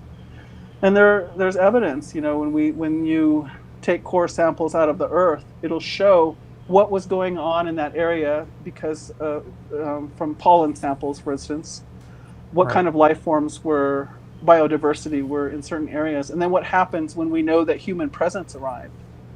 And so in many instances, we'll see like the vitality and the diversity and the viability of a fruitful land just like explode with our presence. And to me, that is uplifting. That is a new vision of humanity. I say we have very low self-esteem right now as a species. So I love thinking about us that way. So there is a way for us to do that. What do you mean by we as human beings have a low self-esteem with ourselves, and what do you feel like the solution is, like the deeper undercurrent that's leading us to a more enlightened humanity? Well, I feel like we have low self-esteem as a species. I mean, not everybody, clearly. Some people are feeling pretty Tarzanish right now about being human and what they can do. Not to pick on Tarzan, but anyway, you know what I mean. So, Yeah. but I think that there's many of us, in all of the social justice movements and all the environmental movements, and all the healers and such biologists that are in recognition that most of our activities are completely out of alignment with the thriving life plan of Mother Earth. Right. And so I find a lot when I go to places, and it is a little bit about more preaching to the choir rather than going where people feel like everything is just fine and we're fulfilling some kind of manifest destiny as human beings to have dominance over this planet and etc. But in those places where we're somewhat enough aligned, I feel like I encounter a lot of people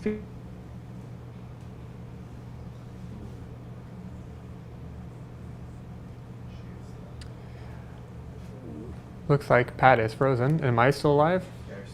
Hey guys, how's it going? So while we wait for Pat to come back on, oh, here we are.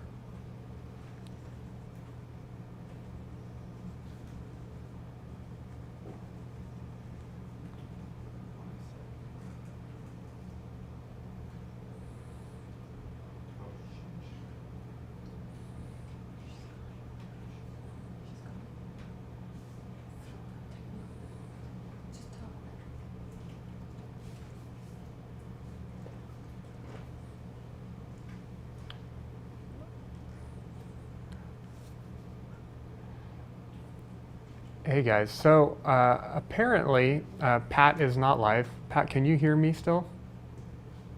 You're not hearing me, but I'm live right now, so I'm gonna talk to you guys while we figure out how to bring Pat back on. And maybe I'm gonna deepen into a story that I had with Pat. We're gonna bring you back on. I'm seeing her on the screen, and she's like, I can't hear you, and so we're gonna get her back live. Pat, just let me know when. She can't even hear me right now. So I'm going to continue. There was a moment on top of Mount Sinai, and it was the day before we were going to go out and do this prayer. And there were about 14 of us that were on this production team up there for about a week and a half organizing it. And the day before the prayer, Pat and a woman from Israel I forget her name, incredible woman. They sat on the side of the mountain, and when you're sitting on the side of the mountain, it's kind of like huge like peaks that come out of the desert for like miles and miles and miles, and like the sun is setting and the clouds are moving, and Pat and this woman sat on the side of the mountain, and Pat was very, very deeply inspired to anchor in the prayer of the feminine. And she had brought in moonstones from different tribes to come and plant during this prayer. And so the day before on the side of the mountains, they created these prayer bundles with these moonstones. And I was in production mode, right? And I was just like walking by, and as I was walking by, I felt what they were doing, and I knew, like, wow, something powerful is happening. And that night we kind of went down the mountain, and the 14 of us were met by a couple hundred people that were coming with like camels, on horses, backpacking, all to camp in this one area at the base of Mount Sinai, and then the next day we were going to go out and do this prayer. Hey Pat, are you back on? Do you hear me? Oh, amazing. I was just sharing the story of me witnessing you and the woman from Israel on the side of the mountain creating those prayer bundles before the next day when we were doing the prayer. And I just got to the point in the story where everyone was coming on camels and horses and backpacking to that place at night before we were camping that night, that cold night before that prayer the next day. And you called on all the women to come around the fire to do a women's circle. And I had the honor and the blessing to be standing guard for that moment. So I'm wondering if you could share about that prayer, and then how it relates to now in these times that we're in, and if possible, how does that prayer, how is that relevant to humanity now, and how is that relevant to what we're doing with the harmonic convergence? Wow, what a memory. What a memory that is of that moment. You know, I've just been, had the honor of being a part of some things that are just, everything just felt so heightened and so, I don't know how to describe it, but that was definitely one of those moments that I'll never forget as long as I live. And well, hopefully not to create difficulties, but the situation was that while we were guests of the Aoan tribes, who were indigenous peoples, I guess we could say, of Mount Sinai, and who have say over what they're going to do, there's also that aspect of the authorities, in this case the Egyptian police, who weren't sure about what our gathering was about, and had concerns, I guess. So they arrived that night, and that was the reason why I called us together, because I was feeling concerned that they were going to try to interfere with what we were coming to do. And I felt like what we were there to do was to create something very powerful and very helpful for humanity's future and relationship with Earth. So it just occurred to me to, very, very spontaneous, to call all the women to the fire, because I'm really working with this understanding that you know, the Mother Earth is the ultimate authority, and we as human beings are a little slow. I mean, I'm talking about the sum total of our presence and place. So even though I feel like I'm trying to live in another paradigm, I'm moving out of modern world paradigm and living in another paradigm, I still have to be responsible and be counted in for the sum total of our species' presence on the planet.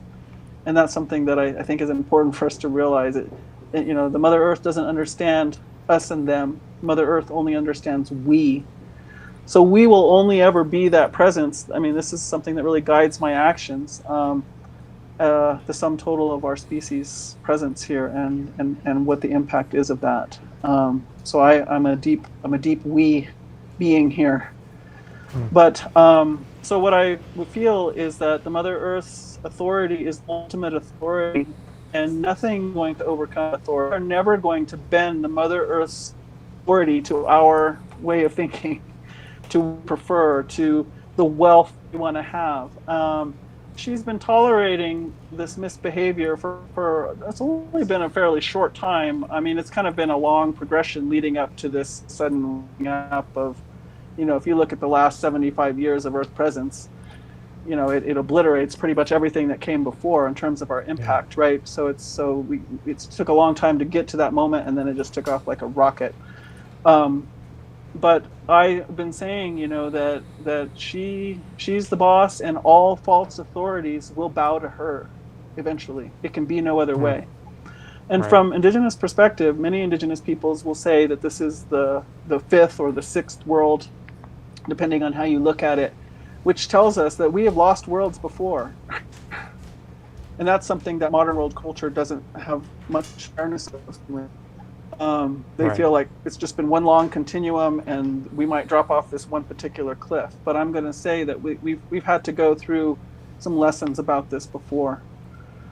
And so in that moment, I was in particular trying to address the authority that this human construct called the Egyptian police were ready to impose upon an event that I felt really needed to happen. So I called upon the women to come together and to claim their authority, because for us in Indigenous cultures, and there's huge differences between Indigenous cultures, but there are many similarities. So when I'm speaking that way, I'm acknowledging as I've been around different Indigenous peoples all around the world, I'm referring to these similarities.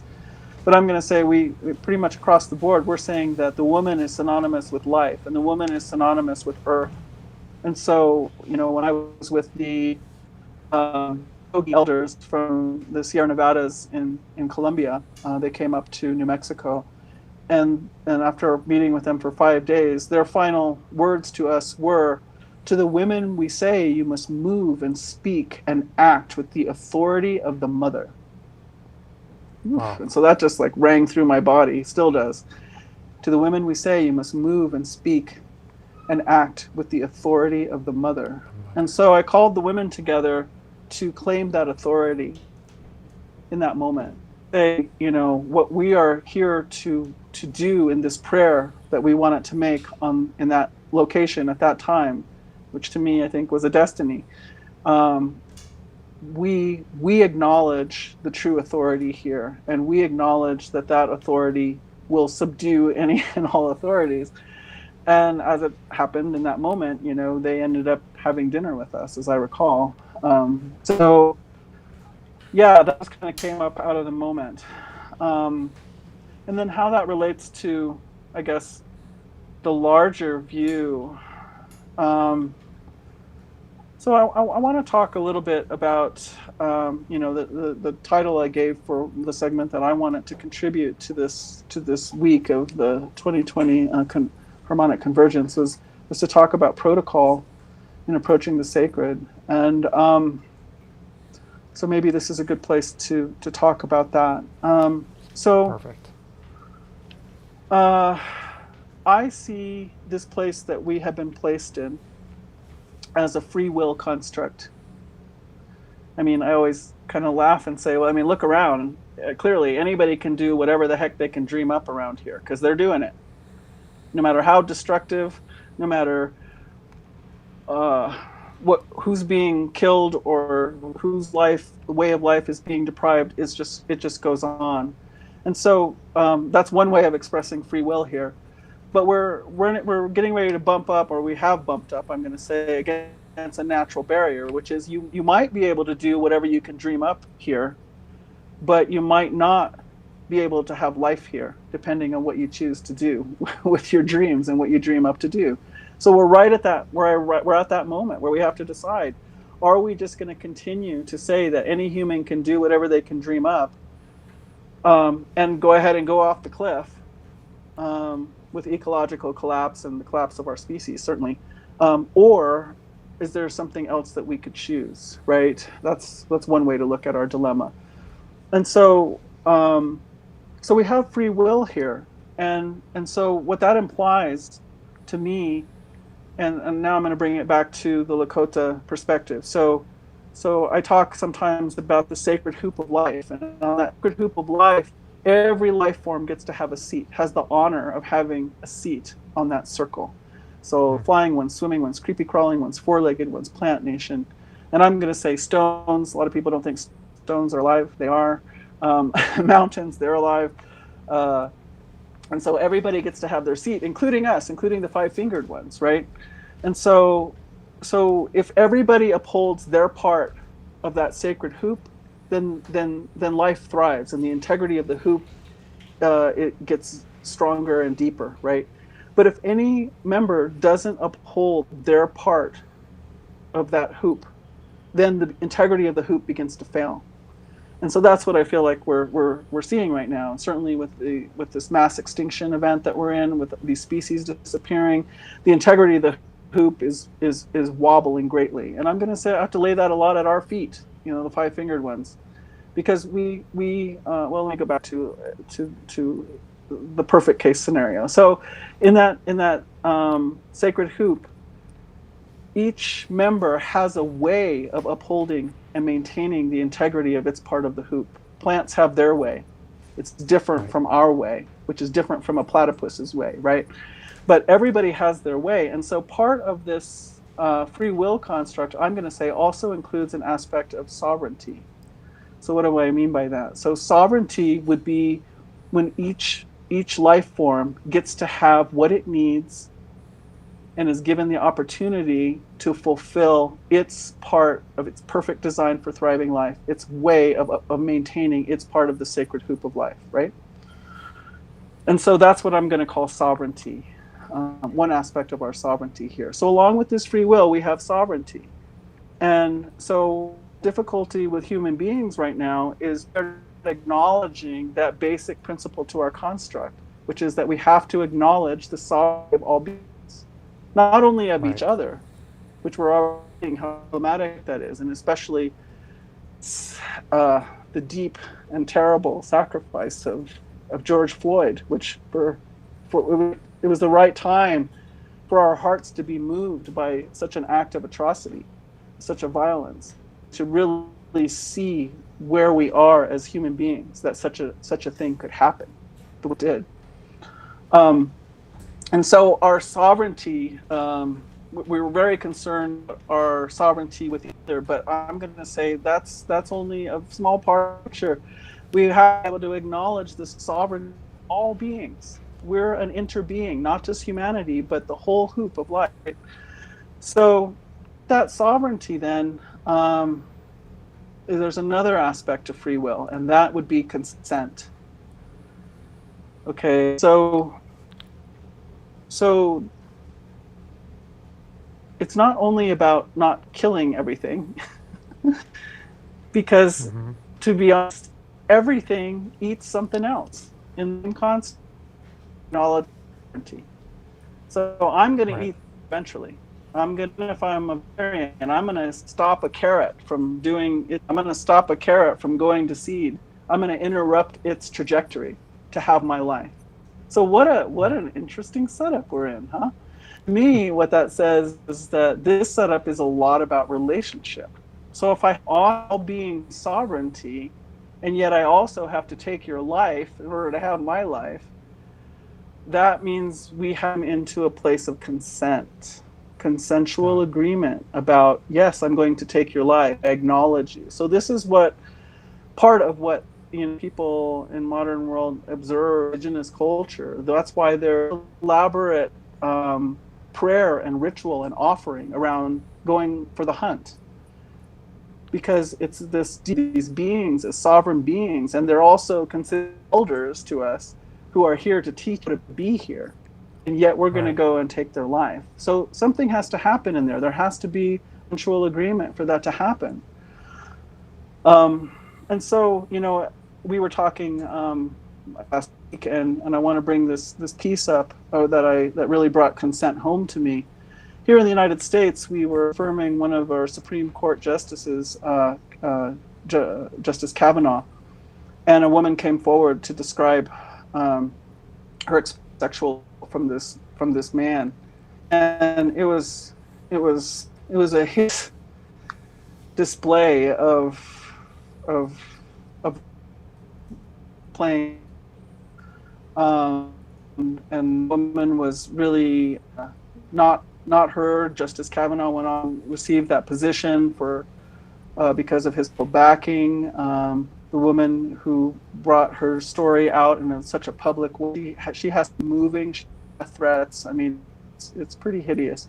And so saw was that made me woman of her consent world. How can actually get consent? Because the justice health system doesn't stand behind her. The economic system doesn't support behind her. She's working against all of these human systems and trying to have her place there, right? And in that way, isn't she at level always having to say, I better operate, I better play ball, or I might not have clothing and shelter. I will diminish my opportunities in clothing and shelter. And in many instances, she's left with, in a family that breaks up, she's left with the primary responsibility of raising children in that situation as well, and sometimes elders, and so it's tough. It's tough. And so in that circumstance, can she really give consent? And then I began to think, well, it's not just women. What about people of color? And then I began to think, well, it's not just people of color. What about people who are not part of binary gender system? Anyway, the circle just kept widening until I realized, I always use this image in this pyramid of a power over paradigm that modern world operates in which one being must have power over another in order to have food, clothing, and shelter. So it's not conducive to cooperation. It's not conducive to collaboration, which science is now figuring out. It's survival of the fittest. It's survival of the most cooperative and collaborative. That's what we actually see in nature if we really observe long enough. So in that system, I'm saying even the ones who are supposed to be at the top of the food chain, the white male, they're also beginning to experience, hey, wait a minute. If I'm not part of that 1%, all the fruits of the labor all flow to that little tiny part at the top, then I'm left out even. So then I was asking myself, well, who's really giving consent around here anymore? Is anybody actually giving consent? It's like this system is just running on its own it's a runaway train that we're just on, and nobody's giving consent. And so that's when I really started thinking about this. And this is like my main message today, is to say, our consent is a super deep and powerful gift. If this construct is in fact a free will construct, if part of the law of that free will construct is that sovereignty has to be honored, then our giving our consent is key. It's a very deep spiritual power that has been given to us. And yet this power over paradigm system has talked us out of it almost completely. We don't even notice all the things that we are giving consent to by default. As I was pointing out, just with my birth, did I give consent to be given a social security number so that I could be used for collateral by the United States government for the rest of my life? No. Did I give consent to have immunization shots and such? No. Did I give consent to, having a birth certificate? No. Did I give consent to be put in a school where I'm indoctrinated into this power over paradigm way? No.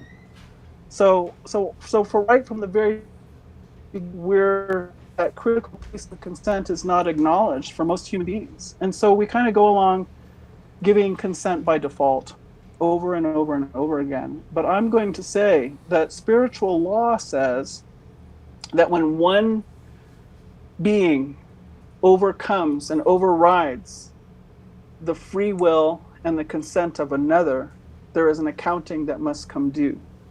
Right. There is something that has to be balanced out there, that has to be corrected.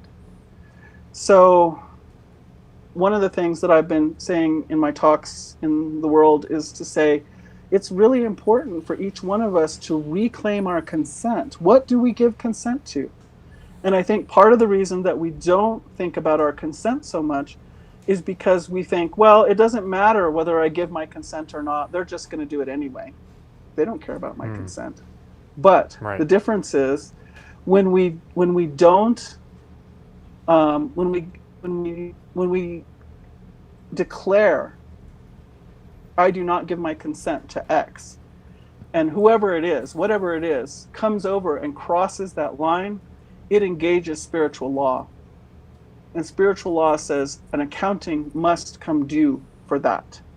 So it's really important for us to have awareness of what is that moment of where I should be being asked about my consent, and then do I give my consent, or am I withholding my consent? So I'm really encouraging us to really pay attention to that line. And so in regards to this upcoming event, which is really the reason why I accepted this opportunity to speak to you here today, about us, making contact. We're going to make contact, right? we want to bring those spaceships in and let us know that we're not alone here. I really want to say, and this is where the protocol of approaching the sacred comes in. So indigenous cultures. My daughter lately has been proposing to me that maybe we didn't just show up with all this knowledge of how to be deeply in a thriving life paradigm. We went through some trial and error ourselves coming up. Right. And so we learned the hard way maybe sometimes. And so if you see our ceremonies, one of the things that certainly in American culture and probably many cultures around the world is we notice that there's a lot of protocol, right? And so people who aren't accustomed to our ways or even to that scene, they're trying to be careful, hopefully, to say, man, I don't want to do the wrong thing here, because it seems like you got a way to do everything. You're supposed to move this way and never this way. You're supposed to do this and never that. So it's kind of like a little bit like walking on eggshells. Well, the reason we have those protocols is because we have some experience with inviting in what we want to come in that would be helpful, that would be harmonious, that would serve the entire sacred hoop of thriving life and not do any harm. And then we want to hold out anything that would interrupt. So if we're going to create something so powerful in ceremony, because ceremony is very powerful, then we want to be mindful of who we're asking to come in. And so I feel that one of the handicaps of modern world paradigm, which is guiding the majority of humans on the planet, maybe I'll say, or certainly the ones that it is guiding, are having the most impact on the rest of the planet and us, is that we don't have a lot of experience outside of our own intellect. Intellect is the primary tool for knowing anything as a human being, whereas in indigenous cultures, that's the least reliable way of knowing anything. It's not that we don't need it, but it's the least reliable. Our other modalities, actually human beings have a very broad spectrum of ways of knowing. So that's why we know through dance. That's why we know through song. Those are actually much deeper ways of knowing about that whole hoop and how to be a part of it. Intellect can't do that quite so well. I always say, try having a romance with intellect only. It's not that much fun, right? So I guess what I want to say is that it's good for modern world to begin to break out of this reductionist thought processes, out of the scientific, out of intellectual endeavor. I think we have to do that. All these indigenous cultures who are able to maintain deep sustainability for thousands of years, they didn't do it through intellect. So that tells me we've got to open up and branch out. And I feel like we're in sort of a really big period of that. And I'm going to say Unify's work maybe has a lot to do with that. And so that's important. But we have to have a certain level of maturity to not want to just be poking at phenomenon. Ooh, did you see what just happened there? Oh, and if I Yeah. go to Machu Picchu, ooh, did you see what just happened there? It's like I want to say to people who are like, globetrotting to power spots, I want to say, do you believe it now? Like, are you convinced that this is real, that those things happen? And that's where, when we stop just treating it as a sport, and I'm not saying everybody here is doing that, but I have definitely witnessed that. And it's all part of this process of moving out of intellect. Do we see that it's real? And if it's real, then how do we really want to incorporate that as a discipline in our life? So I know I need to wrap up here. I'm just going to say that, so with the upcoming event, what I'm going to propose is we want to be very specific about who we're calling in. Yeah. We don't just want to have an experience of everybody showing up. And to me, it's really important, if we're going to make a call as such a large collective of humanity, that we're very specific. This is what we're calling in. We want to call in that which serves the very highest possibility for life and light and love. And we are not interested in entertaining anything else. That's a really important part of what we propose here to do on the 14th. I think that you bring up such a relevant and deep point, is that how we prepare ourselves and how we show up, and the clarity of our intention is important, rather than just chasing some type of peak experience phenomenon. Yes. And what I'm also feeling, I'm wondering if you're willing, and I know we talked a little bit about this earlier, if you're willing to share a prayer with us right now that will help us get to that place of clarity and light and love, so that we truly are prepared and clear for the goodness to come. Yes.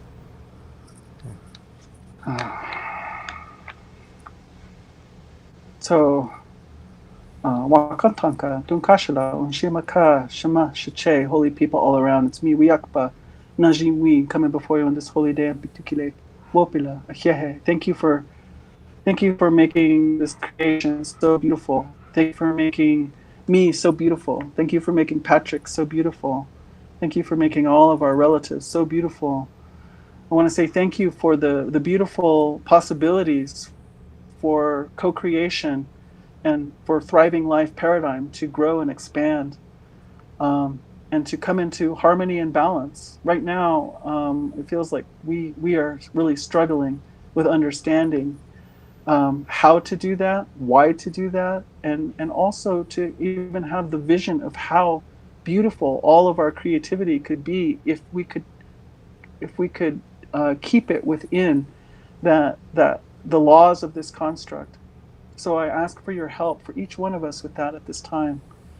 Right now, my relatives propose that we all come together and reach out to the star beings. And so I want to acknowledge that long, long history between the Mother Earth, between five-fingered ones, and the star being helpers of life, light, and love, who have been with us and have been watching over us and have been co-creating with us since the beginning. I just call upon you, and I call upon all those who are listening to connect in that sacred way, in that way that is in order and balance and harmony. We do not give our consent to any interference to the Thriving Life Plan on Mother Earth. We do not give our consent to anything that is helping us to create disharmony and to further the death wave that has arisen in this place, in our own minds and hearts. We leave that road now. We leave that road now and move into beauty again, move into harmony. Show us each one how to be a very deep liver, deepest liver that has ever been as human being, with this Mother Earth, as this Mother Earth, for this Mother Earth. So all of the holy helpers, Creator, Mother Earth herself, I ask that you hold a beautiful, safe container for our prayer to acknowledge all of the star being helpers that have been there. And let this time serve as a way of helping us to remember who we are, where we are, how it is, what this construct is, and how we can move in it in a way that is deeply fulfilling, not only for ourselves, but for all life here. Guide and direct and hold this prayer, and let no harm come to any part of our Mother Earth, to life, to love, to light, for anyone. We just ask that you hold us in that way all the way through, and let that medicine that we so deeply need come and be here with us at this time. Oh, Mitakwe Vayasi. Oh.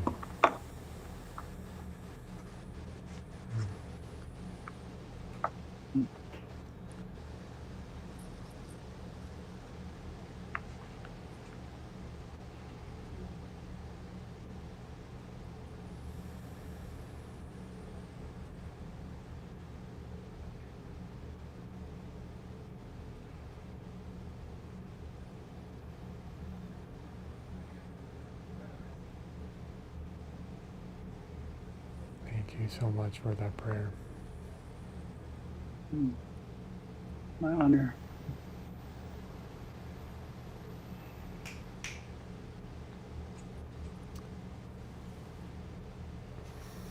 Pat, I would love for you to share how people can find you and find your work and connect with you and learn about the mission that you're on.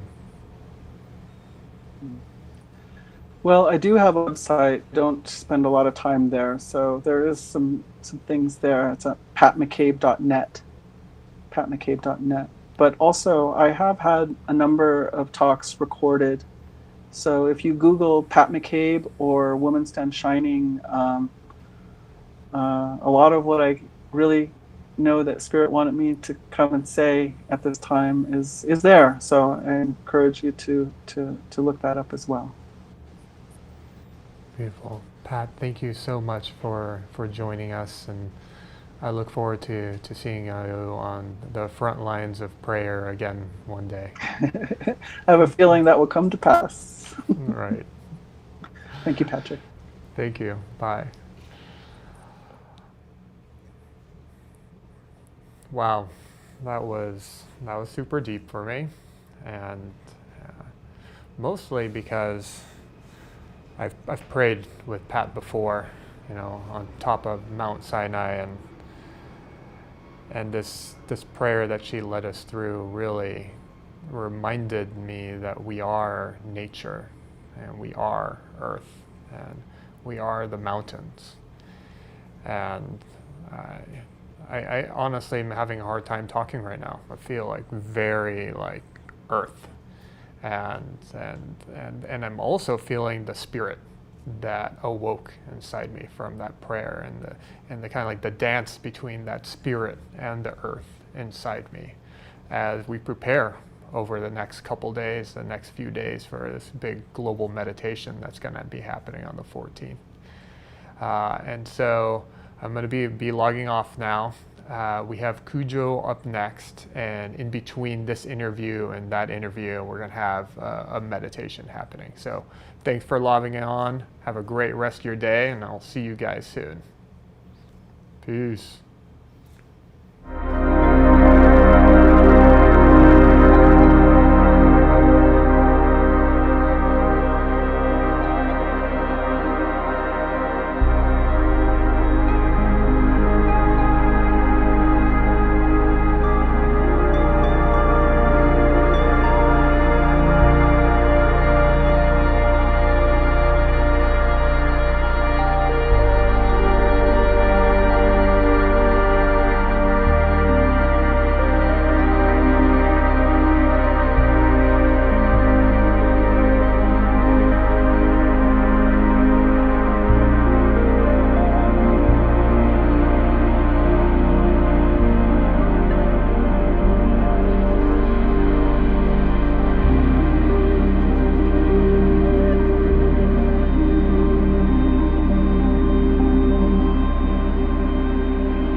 Welcome to the Harmonic Convergence 2020.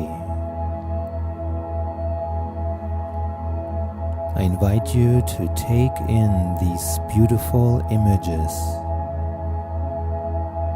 of Mother Earth.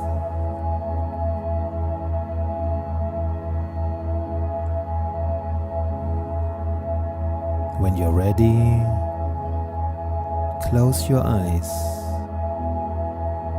and allow these sound waves take you on an inward journey. Connect with your breath and start to deepen your breath, guiding your breath all the way into your lower abdomen, expanding the belly, and exhaling fully.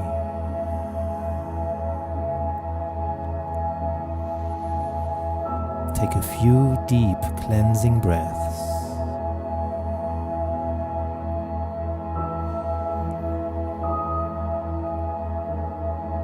Feeling the rise and fall of your chest and abdomen.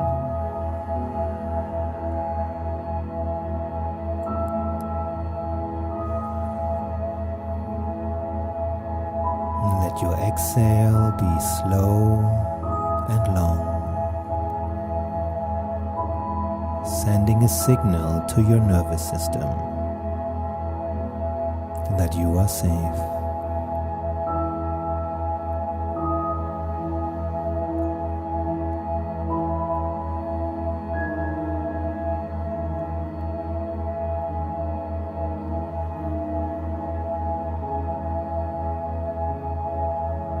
Imagine you are inside of a bubble of light. Your own safe and sacred space.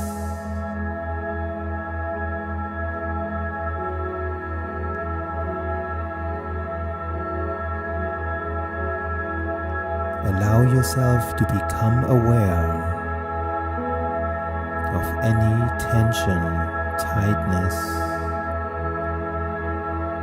anything that you are currently going through that causes you pain or difficulty.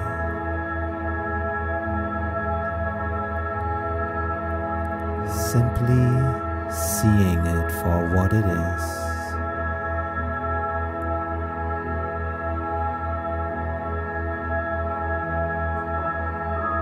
Imagine you are embracing yourself like a mother embracing her child.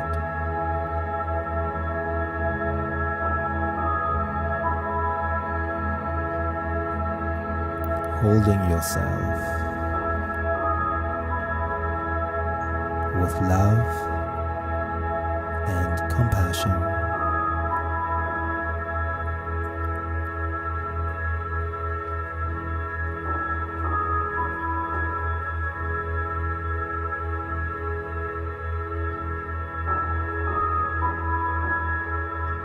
Allow these sound waves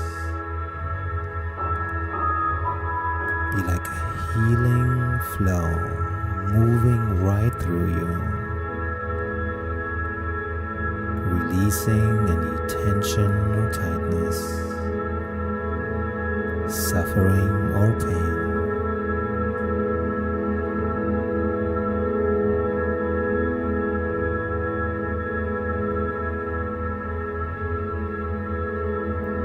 And if you so choose, expand the space of your awareness into the world, towards everyone else who is currently going through a difficult time.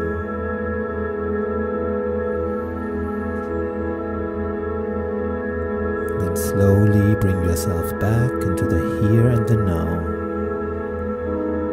deepening your breath. Welcome back.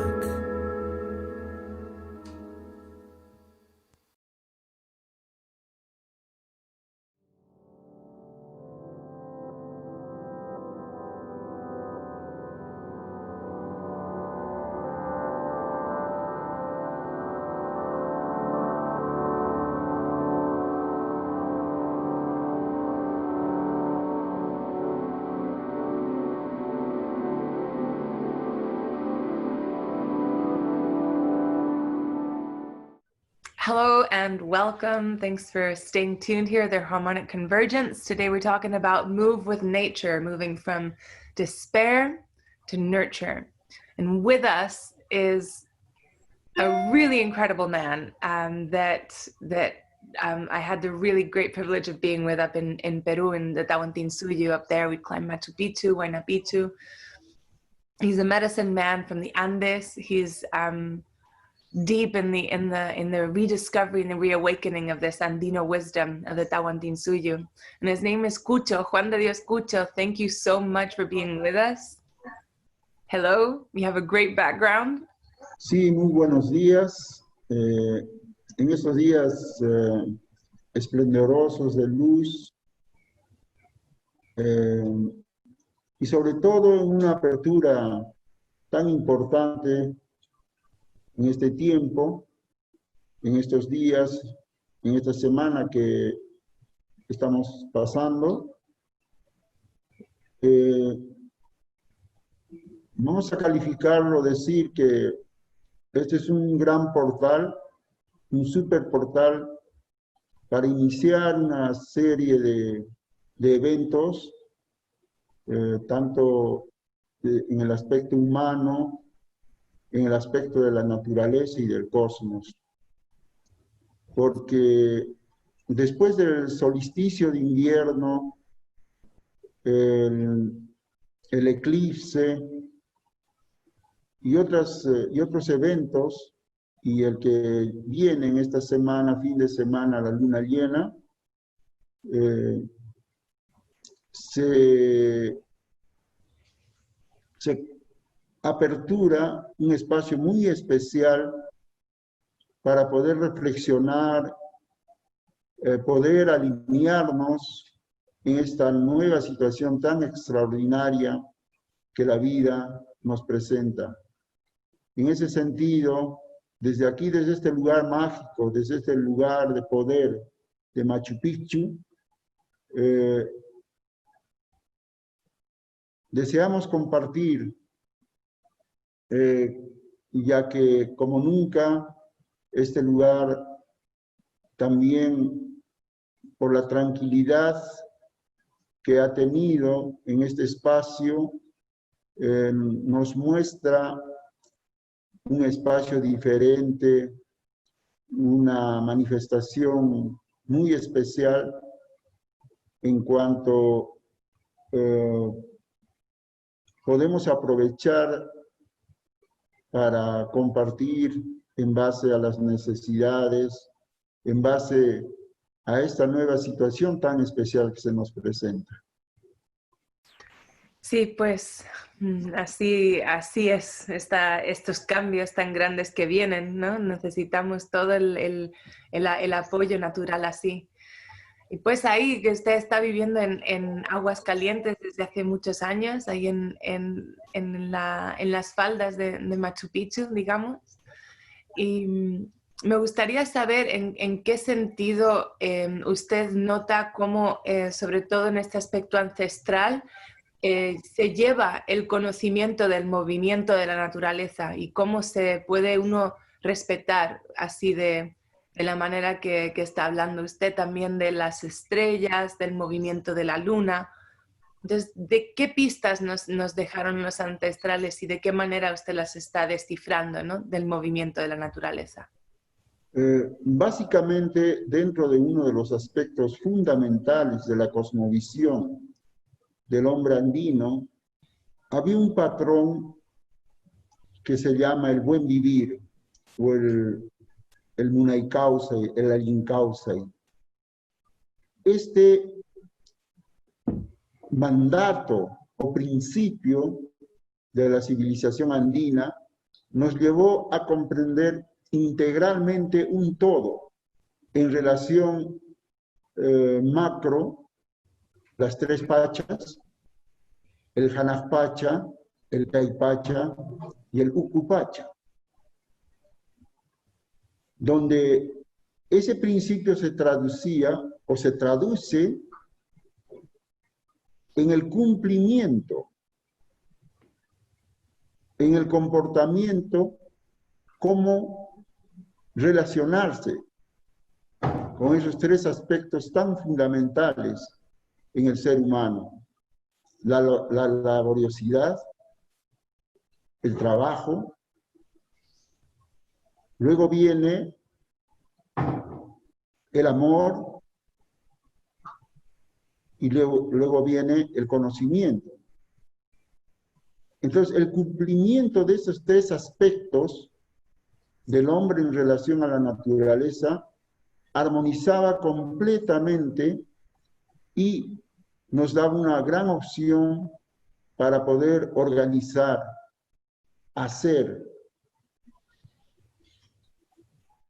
o ponerse en la frecuencia de las necesidades para resolver muchos aspectos. Entonces, simplemente con esto es el cumplimiento sí o sí como principio de estos tres aspectos, que era trabajar, amar y la sabiduría, el conocimiento, nos llevaba a entender muchos aspectos profundamente en lo que ahora el sistema o el pensamiento occidental lo ha tomado como una opción o una condición. O sea, dentro de la libertad que nos da la vida en estos momentos, o hace 100 años, o hace 200, 300 años, hemos venido conviviendo con esa disciplina, pensando que eso era la libertad. Pero la libertad no es condicionada en nuestro pensamiento. La libertad se obtiene por un principio, una disciplina y responsabilidad. En ese sentido, lo que ahora nos toca para alinearnos en esta frecuencia de cambios y transformaciones es asumir la vida con una profunda responsabilidad en las cosas, en lo que nos desenvolvemos cotidianamente.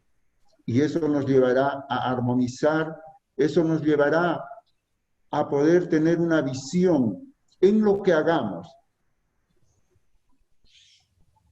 en lo que nos desenvolvamos, y en especial dentro de la práctica espiritual.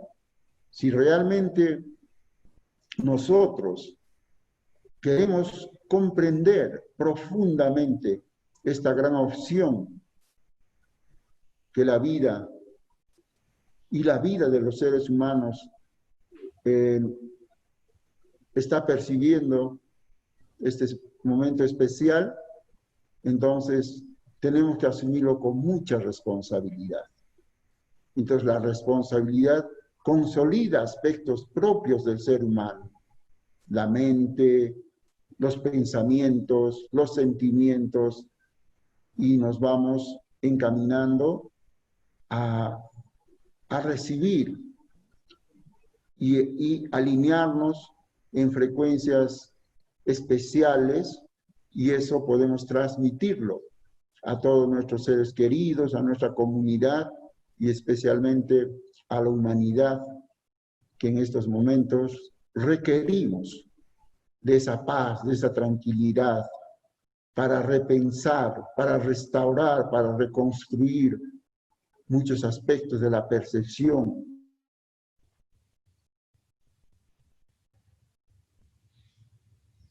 Las actividades que realizamos. En ese sentido, el buen vivir, o alincauce, o vivir espléndidamente, vivir profundamente, nos puede llevar a retomar nuevamente muchas cosas que nos hemos olvidado. Y aquí está en nuestras manos, está en la naturaleza propia de nuestra dimensión, está en la naturaleza del cosmos, está en la naturaleza profunda de cada ser humano, que nos toca a partir de este momento abrirlo, todos esos canales, todas esas percepciones, esas visiones, para poder reorientarnos en la vida. Sí, y ahora usted está hablando también de esta paz, ¿no? De esta tranquilidad para poder hacer ese análisis, para poder como afinar el instrumento para ser como sensible a estas frecuencias, a estas energías, ¿no? Pero para la gente, por ejemplo, que vive en las ciudades, para la gente que está allá afuera en el mundo, que está mucha gente, hay mucha información ahora, mucha información bastante devastadora, que si es el clima, que si es la pandemia, que si es los militares. Entonces, ¿de qué manera podemos como hacer esta transferencia desde este desespero a un lugar de cuidado, de un cuidado propio, un cuidado a hacer las cosas bien, ¿no? Sí, creo que lo importante en el ser humano, tanto los que estamos cerca o agrupados en las grandes ciudades, como el que está en la naturaleza, necesitamos limpiar todo el ruido mental, limpiar la mente, entrar a otras frecuencias vibracionales de lo cotidiano que recibimos. O sea, recibimos una serie de bombardeos, especialmente por los medios de comunicación, y lamentablemente nuestros hermanos, hermanas en el mundo, vivimos de esta herramienta. Entonces, tenemos que alinear, hacer de que por un momento el ruido externo, el ruido de afuera, no puede entrar a nosotros por un momento. Esta es una práctica ancestral que en todas las civilizaciones se ha dado. Entonces, una vez que calmamos la mente, calmamos los pensamientos, entonces saltamos a una cosa propia del ser humano, que es nuestro corazón, que son nuestros sentimientos, que son esas fuerzas profundas por el cual se mueve el hombre. Entonces, esta práctica de hacer nuestras limpiezas personales, nuestras limpiezas mentales, físicas, energéticas, es fácil. Todas las creencias que tenemos hasta el momento tienen una orientación. Y lo más fácil, recogerse, disciplinarse por un momento, prendiendo una vela, prendiendo un incienso, una meditación profunda en el aspecto de lo que es la esencia de la meditación, sin tomar ninguna enseñanza de una escuela o de algún maestro o alguien que nos orientó, sino propiamente de nosotros, crear un tipo de meditación propia, auscultando, penetrando a lo más profundo de nuestro ser y encontrando esas respuestas que ahora las necesitamos. Como dicen, cuando hay una pregunta, no hay que ir muy lejos. Cuando hay una pregunta, la respuesta está detrás de esa pregunta. Y así podemos ahorrarnos tiempo, espacio, economía, etcétera, para poder darle continuidad a nuestra limpieza y purificación e ubicarnos en estos momentos cruciales de nuestra situación.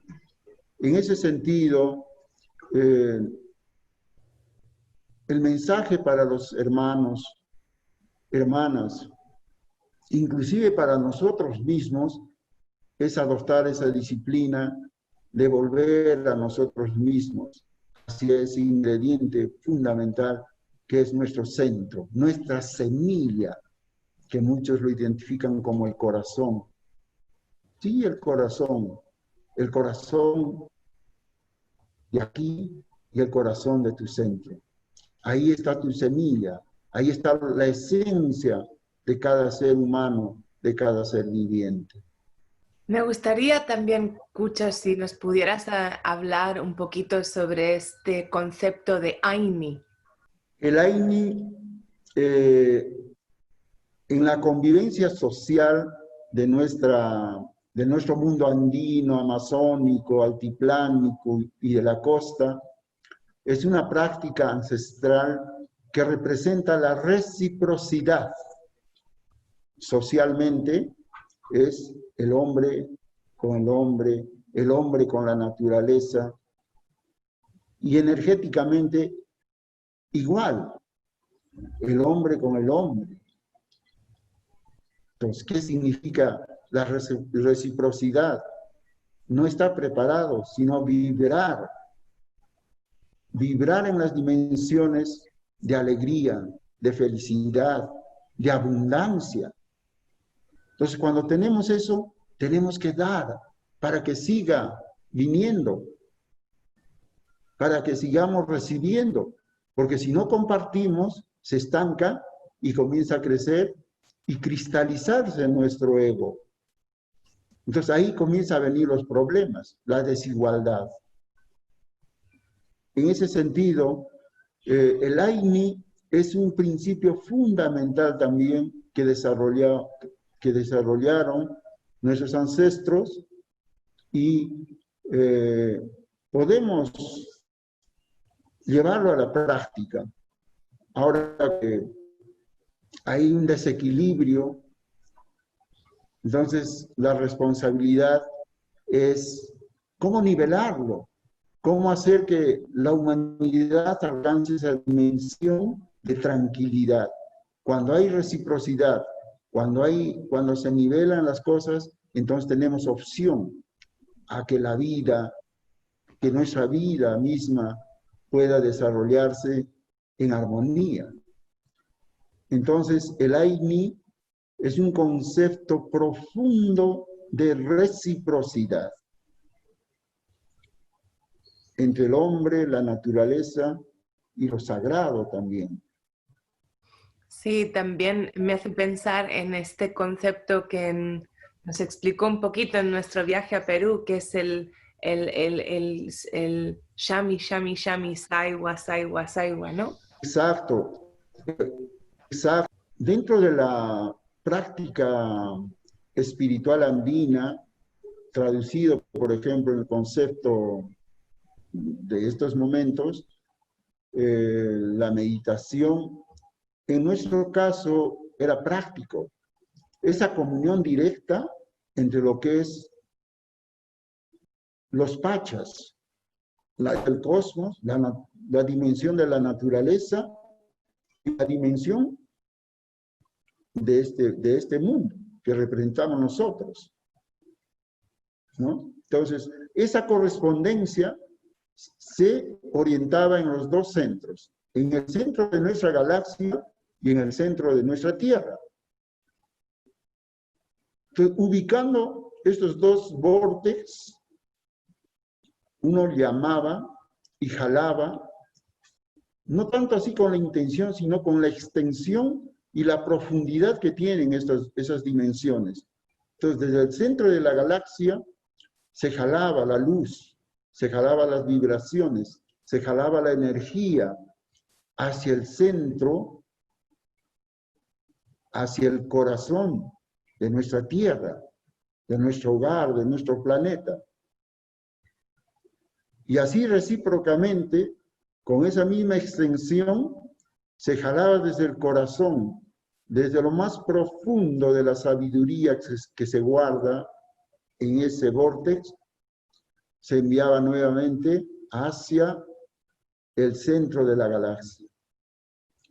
Y así, sucesivamente, en esa práctica, uno entraba en comunión, invocando estos dos mantras poderosos, que era desde el centro del cosmos, de la galaxia, se jalaba invocando Shami, Shami, Shami, Shami, Shami. Y cuando llegabas al centro de la Tierra, al corazón de nuestro hogar, de nuestro planeta, al corazón de la sabiduría, esa fuerza se combinaba, esa fuerza se interrelacionaba y con esa fuerza también se invocaba el Saiwa, Saiwa, Saiwa, Saiwa, Saiwa, hacia el centro nuevamente de la galaxia.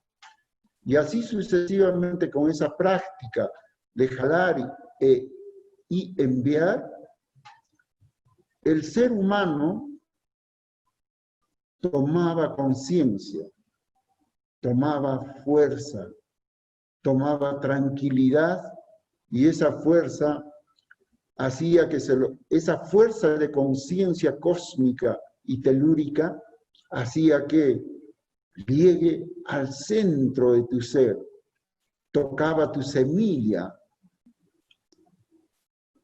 y así particularmente podías engrandecer tu ser, tu vida, tus energías, tus vibraciones.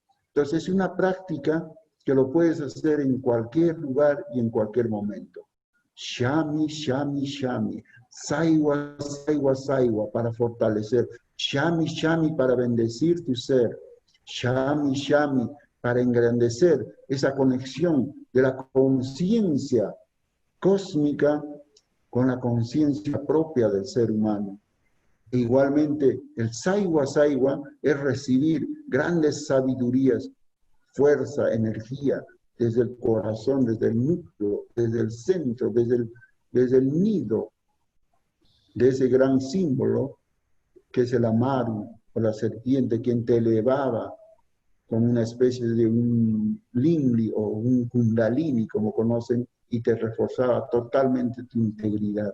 Entonces es una práctica ancestral muy interesante que se puede hacer en cualquier momento, donde estés. En este caso, por ejemplo, estamos en las grandes ciudades, un poco difícil, entonces preparas tu espacio. Un espacio de 1 metro por 1 metro, 2 metros por 2 metros, lo proteges, un vaso de agua, una vela con el fuego y comienzas a trabajar con este instrumento tan especial que es el Shami Shami Saiwa Saiwa. Sí, es una práctica muy, muy poderosa. Así se puede hacer también de pie, sentado, tumbado, de cualquier manera. Así se pueden. Es totalmente. Es muy poderoso. A mí me gusta mucho hacer eso y le agradezco mucho la enseñanza. A ver, así que I hope everyone's doing this at home. Otra curiosidad que creo que sería lindo de escuchar es compartir un poquito. Nosotros estuvimos haciendo un peregrinaje con usted allá en Machu Picchu y en Huayna Picchu, y una de las curiosidades fue que nuestro grupo, mediante que subíamos al monte, teníamos nuestras pausas. Entonces Sí. hacíamos un descanso, una meditación, unos cantos quizás, y la gente pasaba así rápido, rápido, rápido. Pero nosotros llegamos así en el momento justo y bajamos en el momento justo. Me gustaría, por favor, que pudieras hablar sobre esto y también si pudieras incluir el conocimiento del chakiri, chakiri, chakiriri. Así.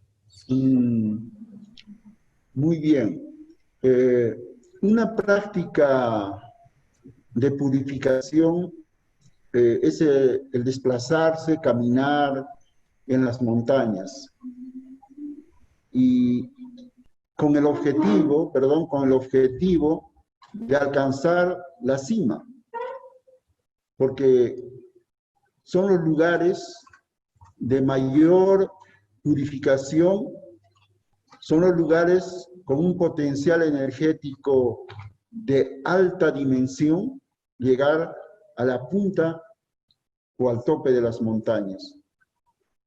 Sin embargo, en el proceso de esta peregrinación o conexión con la montaña, hay ciertos ejercicios, pautas para llegar, como se dice, preparados, para llegar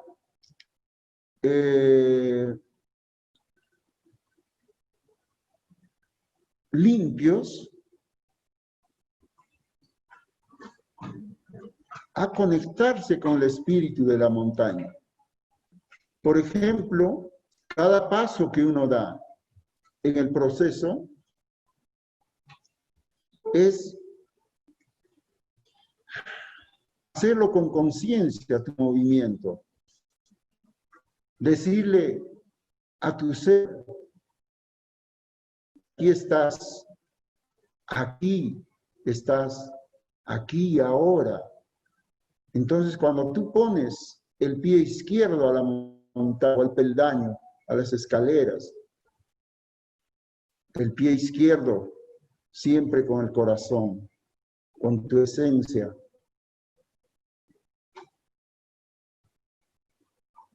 Decirle, aquí, ahora, Kaipi, Kuna, y así sucesivamente vas avanzando y tu esfuerzo físico se traduce en conexión energética con el valor, con la grandeza de lo que representa una montaña. En ese sentido, entras a otro ejercicio. Una vez que ya te has conectado con la naturaleza, entras a otro ejercicio, que es contigo mismo, y se llama el no kankani. Cada paso en la ascensión o en el desplazamiento en la montaña, comienza a repetir, no kankani, no kankani. O sea, yo soy en la profundidad de mi ser, yo soy en la profundidad de mi mente, yo soy en la profundidad de las virtudes y cualidades de cada uno, no tanto así del ego. Y luego sigues en la práctica de ascensión y te pregunta, ¿quién soy? O viene la conexión con la pregunta profunda, ¿quién soy? Pinkangi, ¿quién eres? Sigue el proceso de desplazamiento y la respuesta llega y te dice, eso eres. O si encuentras algo, eso es para ti. Eso es para ti. Si chustarinki, anchaywan kepaku. Entonces, estos tres conceptos te llevan. Yo soy, ¿qué quieres? Y si encuentras algo, eso es para ti. Disfrútalo, úsalo, trabájalo. Porque cada ser humano en particular tiene un camino que te enseña, un camino que te abre, un camino que te orienta. Entonces, cuando tú llegas a la cima de una montaña, es la conclusión de ese proceso de peregrinación. El aquí, el ahora, quién eres, qué quieres, y finalmente, si has encontrado algo, eso es para usted, eso es para ti mismo. Entonces es una práctica que se utiliza cuando uno va a peregrinar, subir a las montañas. Y aquí en este lugar de Machu Picchu, tiene una particularidad interesante los apus, o el espíritu de la montaña, producto de la cualidad de cada una de estas. O sea, me refiero en el material que está en las montañas, que están ahí, abunda lo que es el cristal de cuarzo. Y el cristal de cuarzo le da una propiedad extraordinaria. E igual la localización de este área, geográficamente hablando, es una zona de ceja de selva, donde constantemente se produce la lluvia. Entonces, el agua ayuda al crecimiento de los cristales que están dentro de las montañas. Por esa razón que cuando visitamos Machu Picchu, lo hayamos visitado 2, 3, 4, 5 veces tal vez, jamás vamos a encontrarlo igual. Siempre va a tener sus características, sus particularidades, de acuerdo a la frecuencia vibracional con el cual nos presentamos cada ser humano dentro o ante este vórtex energético llamado Machu Picchu ahora. Entonces, es un lugar energéticamente, vibracionalmente, de poder muy particular en relación a todas las áreas del mundo andino.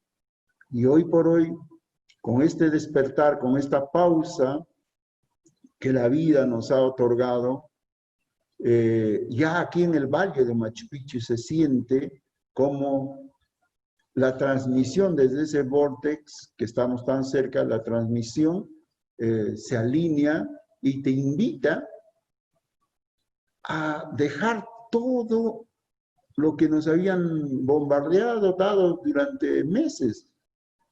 Nos invita a cambiar de mentalidad, de sentimientos, nos invita a caminar de otra manera. Hay tantas cosas profundas que podemos hablar y compartir sobre Machu Picchu. Y pues este momento lo quiero tomar para también decir que este viaje a Machu Picchu es un viaje que se puede hacer, que se podrá hacer de nuevo. Y yo por mí no hay mejor guía que Cucho. Y entonces quiero tomar esta oportunidad, por favor, Cucho, si nos podrías hablar un poco de Intihuasi, de lo que representa su escuela espiritual en ese gran lugar. El andar por estos lugares, por este campo de poder de Machu Picchu, y las oportunidades que nos dio el espíritu de esta gran montaña Machu Picchu, de entrar, por ejemplo, al mundo mágico, al mundo luminoso, al mundo de la naturaleza, nos permitió entrar en un proceso de reflexión profunda del por qué estamos aquí. Y en base a eso, el mensaje de la montaña es que como guardián espiritual de este lugar, se tiene que reservar un espacio para la gente, para nuestros hermanos, hermanas que llegan a este lugar, crear un espacio como una antesala para ir con las condiciones necesarias hacia las montañas, porque la localización de Machu Picchu está encima de las montañas. En ese contexto, el mensaje fue reservar un espacio, un centro, donde previamente podamos compartir el conocimiento, la sabiduría y un poco la tranquilidad, no tanto así preparación, sino la tranquilidad para sintonizar con la frecuencia de los poderes, de las fuerzas que emanan de este lugar. En ese sentido, el Centro Espiritual Intihuasi, con más de 20 años de existencia, en la medida de las grandes posibilidades, los aportes de todos los hermanos que han llegado aquí, lo hemos materializado en hacer espacios de hospedaje, de restaurante, espacios de meditación, espacios para las prácticas de rituales, de medicina, masajes. Entonces, eso es lo que hemos podido concretizar. Entonces, queda abierto el centro espiritual, queda abierto como un corazón para recibirlos a los hermanos, hermanas que lleguen a Machu Picchu, pasen por nuestro lugar que los espera siempre con los brazos abiertos. Intihuasi es la casa del sol, es la casa que representa la vida, la luz, el amor, la comprensión, la paz, la tranquilidad. Queremos traducirlo con vuestra ayuda, queridos hermanos, hermanas, y esto se haga realidad y que sigan dando para que las futuras generaciones puedan tener un espacio donde puedan llegar y alinearse, recibir la tranquilidad previamente a subir a las montañas del Machu Picchu. Same, and also to have that place to integrate as well after you come down. It's absolutely amazing. This is a spiritual school like no other, and so we're really happy to have also Kucha as a part of our Aniwa family, and you can find out more. There's a link underneath. You can find out a lot more about his work, about his place, and about the possibilities of collaboration right there. So thank you so much, Kucho, for sharing that. Tengo una pregunta sobre en este momento donde hay una gran pausa a nivel mundial. No ha sido una pausa elegida. Entonces, esta pausa ha sido como... ha venido con una serie de conflictos y de confusión, digamos. Quería pues preguntarte ¿cuál es alguna intuición, algún consejo que se puede dar o alguna percepción que hayas tenido sobre el significado de esta pausa y la manera en la que podemos andar adelante con cuidado? Muy bien. Creo que todos esos ingredientes de energía pesada, de todas el lenguaje negativo que ha llegado en estos últimos, o sea, se ha sintetizado ese lenguaje pesado y ha confundido a la humanidad. Creo que alguien está sacando ventaja de todo esto. Hay fuerzas oscuras que están tratando de quitarle ese gusto de buen vivir a la humanidad. Entonces,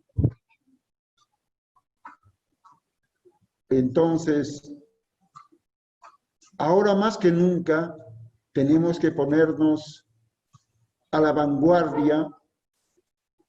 ¿Qué significa esto?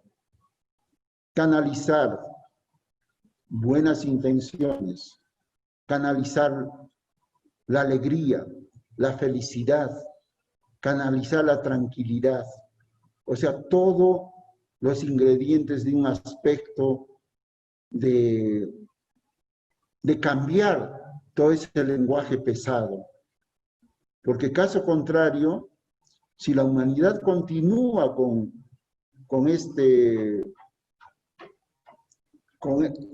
esta presión de esa naturaleza, entonces significa que alguien está aprovechando las buenas vibraciones e intenciones del buen vivir del ser humano para canalizar y seguir haciendo que crezca esas fuerzas negativas, esas fuerzas de energías pesadas que va a llevar a un desenlace, no quiero decir fatal, cruel, donde va a debilitar al ser humano y nos vamos a ver disminuidos de actuar en convivencia, de actuar en comunidad, de resolver nuestras cosas conjuntamente en bienestar del ser humano. Por eso siempre volvamos a ese lenguaje de tranquilidad, de paz, amor y armonía. Es la única posibilidad de luz, es la única posibilidad que puede hacer que nuevamente el ser humano dé ese salto cualitativo. O sea, vayamos y nos orientemos hacia sobre el ser, ¿no? O sea, salir de nosotros mismos para jalar, canalizar cosas especiales, profundas en favor del ser humano, en favor de las necesidades que ahora está agobiando en general en todos los lugares del mundo. Entonces, mucha paz, mucha tranquilidad, mucha alegría, sobre todo en el corazón, en la mente, buenos pensamientos en lo más profundo del ser, y movimiento, y comer bien, dormir bien, para que se cumpla ese concepto de nuestra cosmovisión que queremos compartirlo al mundo, el fin causa, el buen vivir, o el vivir espléndido, espléndidamente regocijados con esta gran oportunidad que nos da la vida en estos momentos tan especiales. Sí, gracias, Cucho. Te quería, en el poco tiempo que te llevo conociendo, así pues me ha resultado muy fascinante esta capacidad de observación que tienes en el entorno y de apreciación también de las cosas pequeñas. Me gustaría pues preguntarte la importancia de esta capacidad de observar y también cualquier como conocimiento ancestral que hayas podido ver que se da gracias a la observación en tu lugar. La grandeza de la naturaleza, la grandeza del ser humano, la grandeza del cosmos, del universo, de los multiversos, etc. Siempre al ser humano lo lleva a un proceso de reflexión.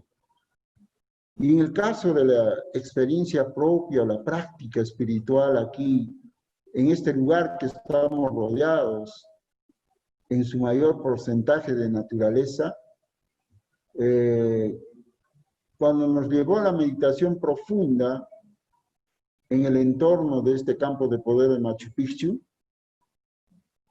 nos orientó a una práctica muy interesante para recibir algo de ella. No nosotros ir con el pensamiento, o con el deseo, o con la intención, sino primero con la purificación y luego entramos a la práctica de la concentración.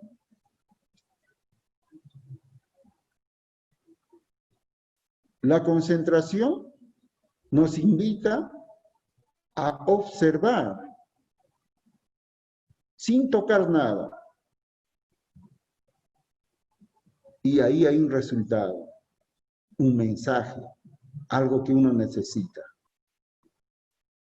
Entonces, esta práctica nos lleva a ubicarnos o encontrar algún ingrediente propio para cada uno, sin jalar nada, sin jalar luces, sin jalar a las deidades, sin jalar ángeles, sin jalar sonidos, sin jalar colores, sin tocar absolutamente nada, ni las montañas, ni las plantas, ni los animales, ni la luz, nada, hasta que uno con esa práctica de concentración y observación llega a encontrar, a conseguir algo para uno mismo. Eso es lo que nos ha enseñado y en eso se basa muchos de los grandes mensajes, muchos de los grandes conocimientos y sabiduría que la naturaleza de este campo de poder de Machu Picchu nos ha orientado y nos ha ido entregando. Y esa entrega se ha ido compartiendo con todos los peregrinos, con todos los hermanos que lleguen a este lugar. Entonces, es una invitación sencilla para ponerlo en práctica, este aspecto de esta meditación, ¿no? Que es la concentración y la observación. Y siempre sin tocar nada hasta que naturalmente venga a uno lo que realmente necesita. Sí. Y eso lleva pues a una pregunta que es un poco la curiosidad que yo enfrento pues casi todos los días, que es esta danza entre la quietud y la acción. Porque el mundo en este momento está pues como que haciendo una gran transformación, ¿no? De tantos ángulos que están como dándose todos a la vez. Y en la vida de uno también, luego está lo global, lo personal, y hay una urgencia en estos tiempos. Y me gustaría pues saber cuál es el equilibrio ahí entre el actuar porque ahora es el momento y el como retirarse y resguardarse porque es lo que uno necesita.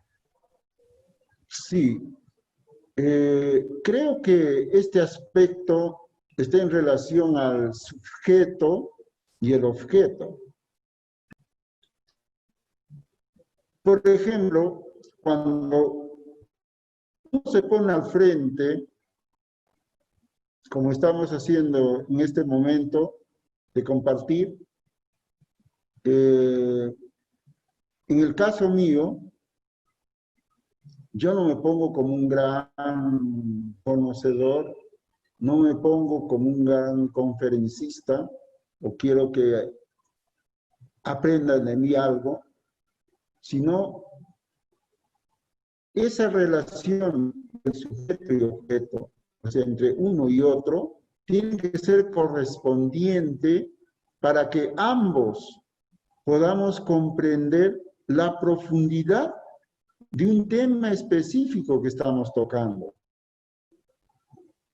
O sea, que nazca de ese compartir, de ese diálogo, de esa comunicación, que se sobreponga un lenguaje psicológico, un lenguaje de sentir, un lenguaje de profundidad que nos encamine a entender ambos lo que se está compartiendo. Entonces, ese tiempo y espacio tenemos que hacerlo que se unifique, que se integre para sacar un resultado. Porque si no, alguien va a escuchar algo de estos mensajes y va a decir, wow, y ese es un maestro, es un chamán, es un gurú, qué interesante. Entonces ahí ya comienza a crecer tal vez el ego, tal vez se comienza a desvirtuar, desorientarse en muchas cosas. Entonces es muy importante, cuando hablamos de esos dos espacios, es hacer que se integren y haya un profundo entendimiento al respecto. Sí, sí. Es un tiempo que requiere pues mucha disciplina de nuestra parte y mucha evolución. Así que muchas gracias por todo este tiempo que nos ha dado y la atención.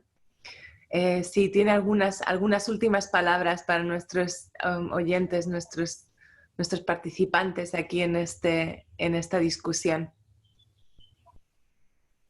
Sí, solamente agradecer este espacio, siempre recordando que nada está cerrado, nada está dicho, la vida es por siempre y en este momento tan especial, invitarles a que este fin de semana, esta luna llena, podamos trabajar con un poco de responsabilidad para poder canalizar muchos aspectos, tanto colectivos como particulares, individuales, y así poder ser parte de la comunidad que reoriente en esta nueva situación. Y siempre con alegría, con amor, siempre con la luz, cristales de estas grandes montañas. Les entrego todo mi amor, les entrego todas las energías de luz para que sigamos adelante. Muchas gracias desde Machu Picchu. Hayaya. Hayaya. Hailey. Muchas gracias. Hayaya. All right, everybody. We'll keep watching. We have more incredible people coming to share their wisdom, their understanding with us here at the Harmonic Convergence 2020. Thank you. Hayaya.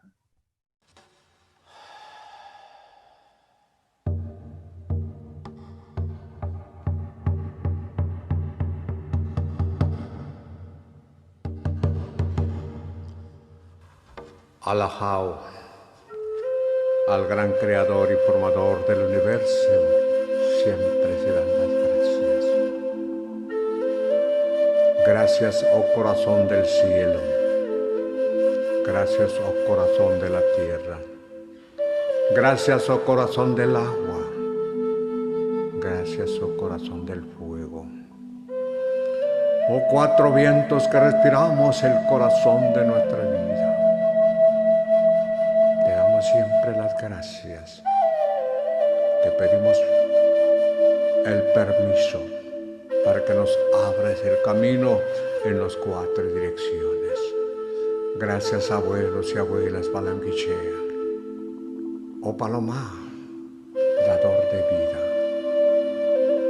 Gracias, abuelos y abuelas Balamacacho Mijá. Gracias por cuidarnos, por protegernos en la caída del Padre Sol.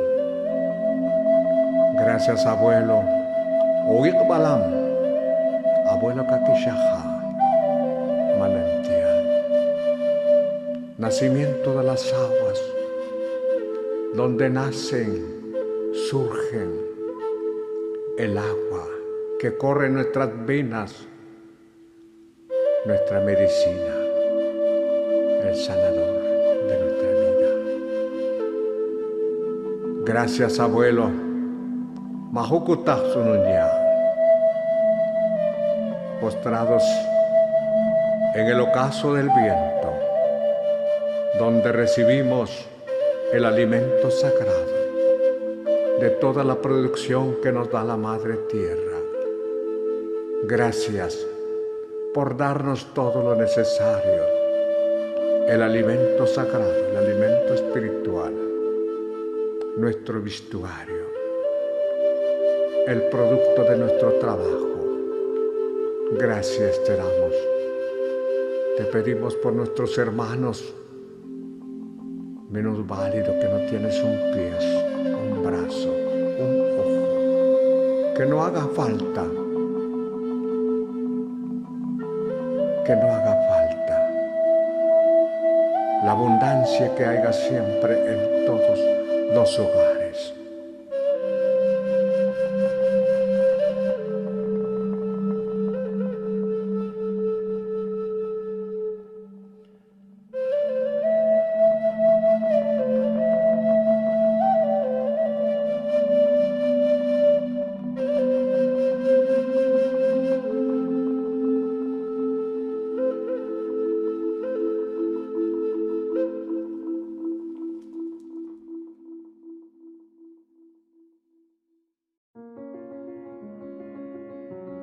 We've woken up to a new reality, and I'm happy to be connected to all of you.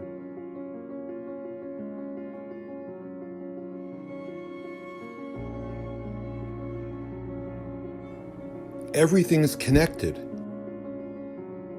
What happens in China, New York, and Italy affects us all. Why do we have to suffer to recognize how connected we are? We can empower and enhance our connection by living in harmony with nature. Connection is all around us, everywhere. Networks of underground shared economies where ecosystems flourish without greed. Mycelium that can grow out even just this big can have trillions, literally trillions of end branchings. Almost everyone knows about the computer internet. The mycelium shares the same network design. When they're connected together and carbon is moving between plants, the trees are supporting the weaker ones. If she knows that there's pests around and that she's under danger, she will increase her competitive environment towards her own babies so that they regenerate further away. It's a magical thing. We found novel molecules highly active against pox viruses, novel molecules highly active against HPV.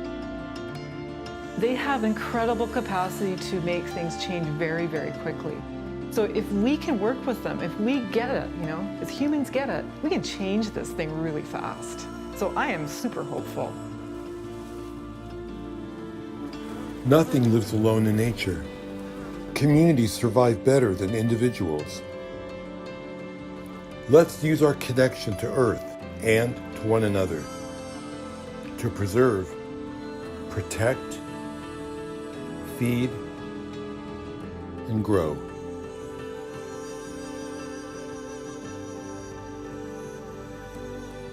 We need to have a paradigm shift in our consciousness. What will it take to achieve that? We are not an individual. We are a vast network. The interconnectedness of being is who we are.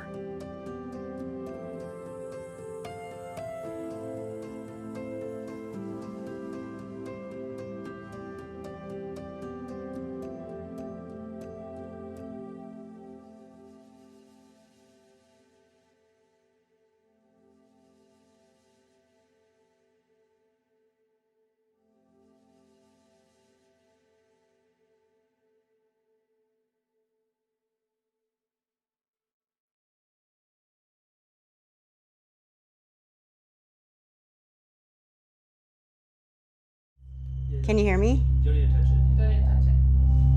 He's looking, he says,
Hi, and welcome back to day 4 of the Harmonic Convergence 2020.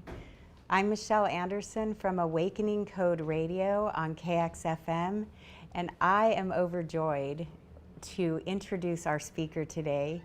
James Gilliland is a personal friend of mine, and I've known him since 2008, and I'm really excited that he's going to share his experience with benevolent extraterrestrial beings. And we welcome James Gilliland. Are you there, James? I'm here. Yay. So how are you doing? You're there at ESETI Ranch in Washington, right? Yeah, been a busy day. I've been putting in fences all morning, so took a break to come in here. I know you're gearing up for your event that you have at the end of July at ESETI. You have a big conference every year there, and a lot of my friends have come. I know you've invited me to come before, and what I have witnessed happening at the ranch is a lot of activity. Can you tell us a little bit about what goes on and how you call in these ships and what your communications with them, what they communicate with you? Yeah, this has been going on actually all my life. I've had contact, and I didn't fully understand it. I had to kind of grow into it. But here at the ranch, it's just ongoing. Some slow night will be like 20 or 30 ships on us, and we've filmed well over 200 before. There's just so much activity because we're right at the base of Mount Adams, and there's a light door that opens on the mountain, and ships go in and out, and there's a cave as well that they go in and out, and you can see it when it opens. There's a big flash of light, a really bright light that is on the mountain, and the candle power is off the scale.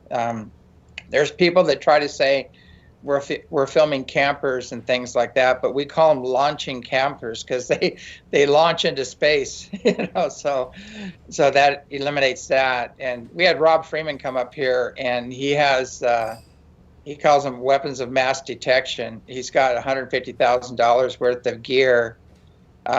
He has thermal, everything, night vision, everything you can think of, military grade, high level stuff.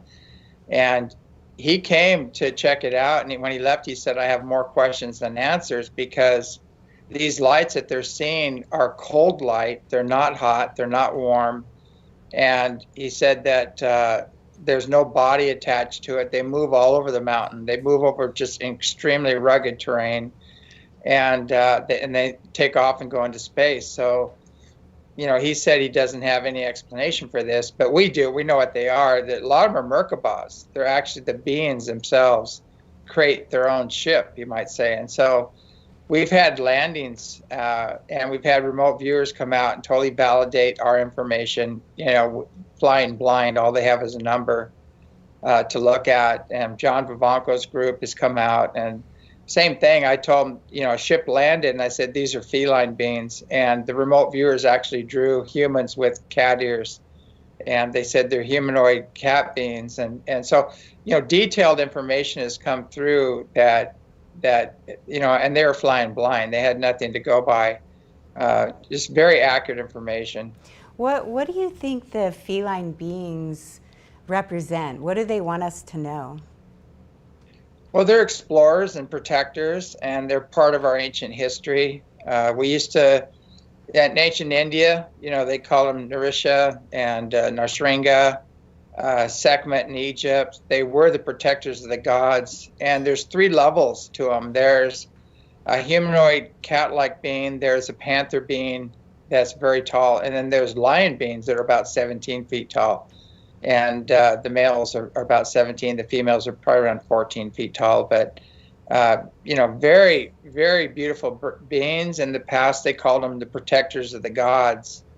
And the gods are returning, And so, you look in the Bible, it always says Elohim, which is plural, when they refer to gods. But there's another ultimate creator, whatever you want to call it, that created them. But the more you look into our ancient history, it's all there. It's replete with visitations from off-world beings, and some were dimensional, some were interdimensional, and or some say transdimensional. There's different wordings for that, but We live in a multidimensional universe, and we are multidimensional beings. And if you run around thinking you're a body and a personality, that's what you are. That's all you have access to. But when you explore your multidimensional self, contact comes with enlightenment, with that journey. So when you meet with these beings, are you doing a meditation first, or how are you finding that you have more contact? You seem to have more contact than most there, as you explained in the beginning about the doorway there at Mount Adams. And what are you doing to call them forward? And are you always getting benevolent beings? Is there a protocol that you use? Well, there is training to heal unseen negative influences and make sure you are working with benevolent beings. We have an old saying, just because you're dead doesn't mean you're enlightened, and just because you're an ET doesn't mean you're benevolent. And there are a lot of people in air that have connected with some malevolent beings that are very self-serving, and they don't even know, and they're doing their bidding. Unfortunately, there's some of the top people in the UFO community are doing that and don't even know. But when you're awake, if you're clairvoyant, you can see them standing right next to them, and you go, whoa, that's a reptilian, or that's a hybrid, gray reptilian hybrid, or things like that. So, you have to use discernment, and there's training involved, and by their fruits you'll know them, the words, what they do and what they say and what they'd have you do, Do you, when you make contact with them, is there a universal law that people can invoke in terms of just calling forward benevolent beings? Yeah, definitely. What we do is a clearing method that's very ancient. It's very old. It's gone through the Ernest Holmes, the TIC, Teachings of the Inner Christ, all these programs. They use similar prayers, and we just welcome them in love and light and tell them they're healed and forgiven, lifted and enlightened, and filled and surrounded in the Christ light and the Christ love. And then we ask the beautiful many to take them to their perfect place. And you can invoke Jesus or Buddha or Kuan Yin or Babaji or Mary or whoever, if you don't know who your own personal main teacher and guide is. And it moves them on. It gets them out of your space. And if you have a really nasty one, you call on these 17-foot tall lion beings, and they clear them out very quickly. So when you have contact, I have to say that when I first met you in 2008, you were at the Prophets Conference, and this was before many people were even seeing orbs, and it was a conference about orbs. And I was sitting in the audience looking at your slides, and you showed some slides with sketches and drawings of Pleiadian beings and your guides. I think you had Blagi was one, and Kazekiel, and you talked about your guides. And I was so overwhelmed with emotion. I felt like my heart was remembering something that I had forgotten for a long time. And it was like re-meeting family members. And you and I had that experience when we met. I had that experience when I met Mark Sims. We know each other. It's like there's a soul recognition when you recognize somebody that is a part of this, I don't know, this movement that's happening where we're remembering that our place in the stars. So what are you finding you're having more contact with feline beings, or with Pleiadians, Andromedans, Arcturians? Do they have a vibrational signature? Yes, they all do. They have a different signature. There's, like the Pleiadians, a lot of times they're very giddy. Their energy is very giddy, very high, and they have a cool energy, like a cool, graceful energy when they come in. If you're dealing with the Orion Counts of Light, they went through the wars. They're planetary liberators, and they're here to help liberate the Earth right now. They're more down to earth, or more street savvy, you might say. Their energies, they're a little stronger. They're stronger in power, but in the pure love and joy and bliss, that's more Pleiadian. A lot of Pleiadians that incarnate here get the crap kicked out of them. I hate to say it, but that's what happens, because they have no concept of somebody lying to them or stealing from them or hurting them or abusing them in any way. It's not part of the reality. So they have to get street savvy really quick when they're here. And it's really hard on them energetically to be here. After you incarnate, it's a little different, but the other ones really have a hard time being in our energy field. So we have to rise the occasion because they're vibrating on a much higher frequency. And so we have to drop our baggage, our wounds and traumas and wrong conclusions from past experience. We need to clear those out so we can rise to them. So it's not their job to come down and fix us and heal us, but they will help us fix and heal ourselves. If we are going in that direction, they'll reach down and assist us. So that's the process of self-mastery that you're always talking about, right? Yeah, exactly. A lot of people, you have to transcend all religious and cultural boundaries, which is something good for right now on this planet. That would be an end to all these problems we're having if people would transcend the religious and cultural boundaries and get into the unified field, where everything is one, and see the creator in all creation. And if you identify with the meat suit, whatever color it is, then you're very limited. You have a very limited identity. So you got to get beyond the meat suit and the personality and transcend, again, the culture and religious boundaries. Get beyond that, and then everything flows. You're in full service mode, and everybody's working with each other, and you move into unity consciousness and basically what they call universal law, which is basically universal peace and brother sister love and individual freedom and prosperity for everybody. It's a different way of being, and that's where we need to go. I'm hearing some feedback. I'm wondering if anyone else is hearing that, or is that just in my ear? I don't know. Yeah, you're coming through very clearly on mine. I'm really clear on yours. Yeah. What about on ours, guys? I hope it's coming through clearly, because you have such great information that you share, and you do have Skywatch parties there at ECETI, right? It's good. Yeah, we've been having Skywatches. We've been set up. It's a big ranch. It's a 70-acre ranch. It's right at the base of Mount Adams, and it's east of the Cascades, so the skies are clear most of the time. And we've had some amazing ships come in just recently and got some really good footage.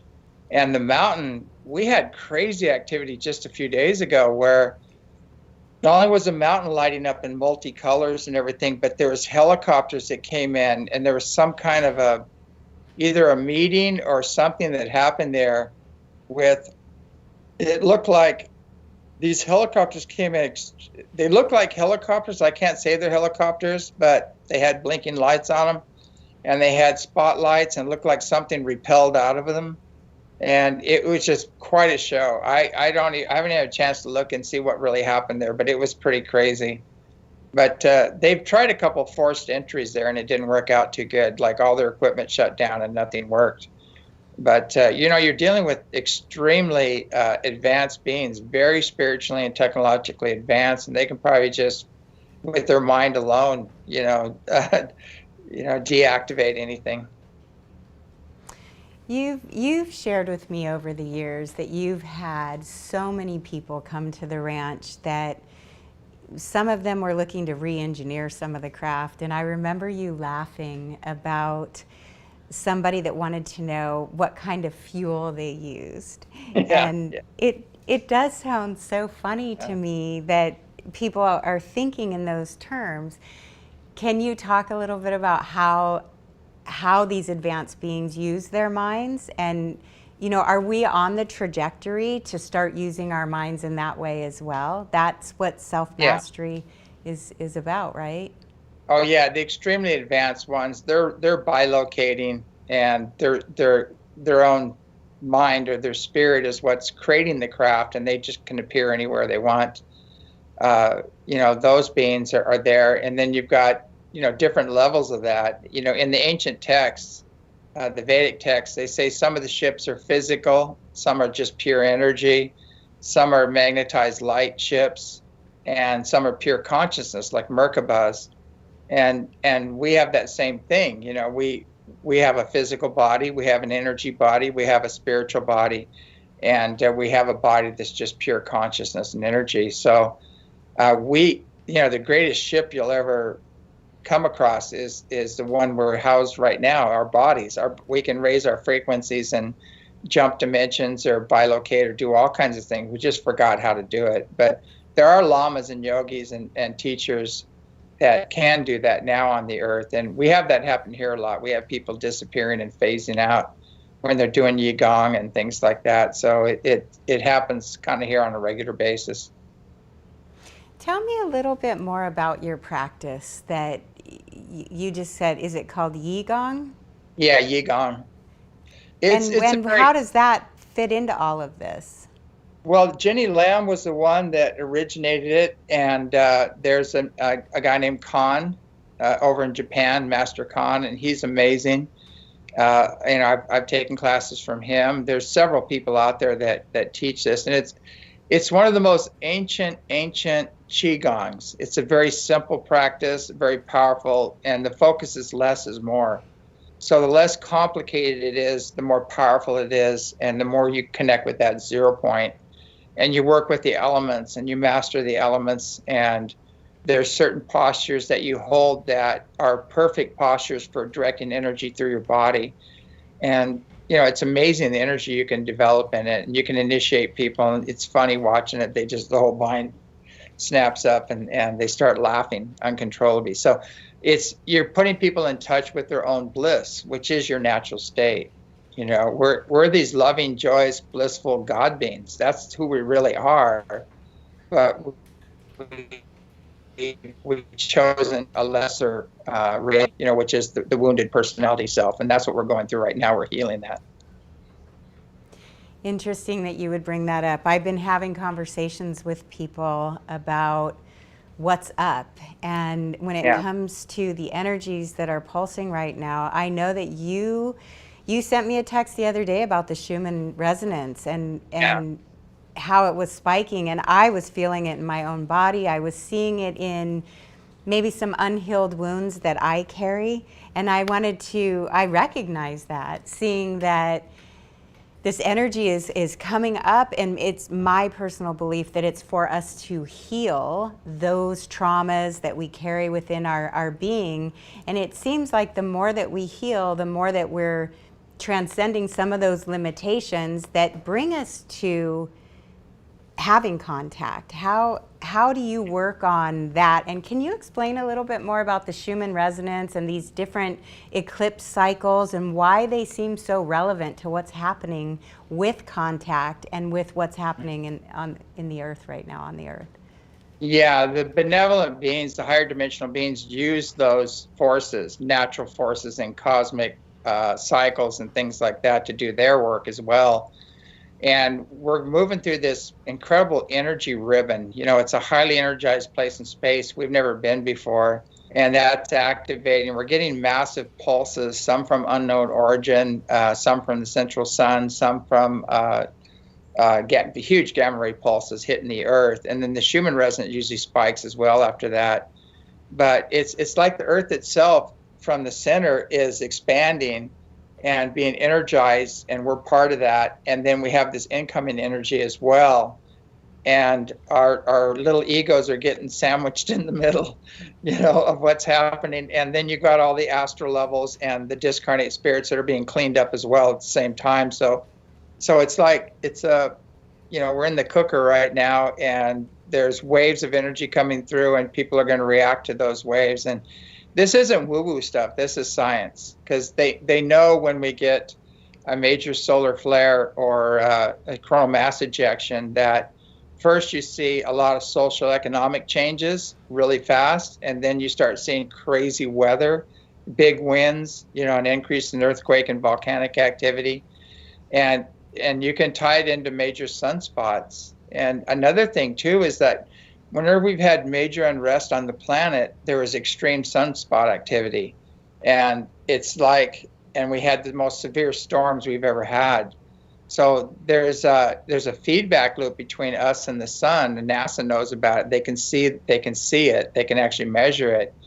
And what happens on Earth, now I don't know if it's a chicken and the egg, because I don't know if all of our unrest on the Earth is creating these waves of energy hitting us from the sun and more energy coming in, or if that energy coming in is creating more chaos. It might be a bit of both, but it's like the semantics. When you increase the energy, it's going to go into chaos, and then it's going to settle down and create a whole new form. And then you increase it again, it goes into chaos, and then settles down and creates a more complicated, beautiful form. And I think that's what we're going through.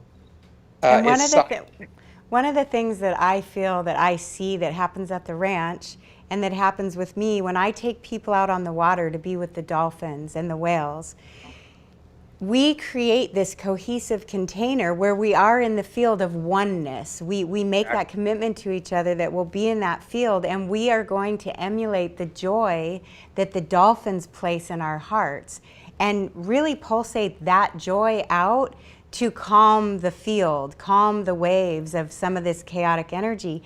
What I noticed with you on your videos at the ranch is when you become like a little boy, you get very giddy, and you're like, you tell the ships, power up, and then they power up and everybody goes nuts.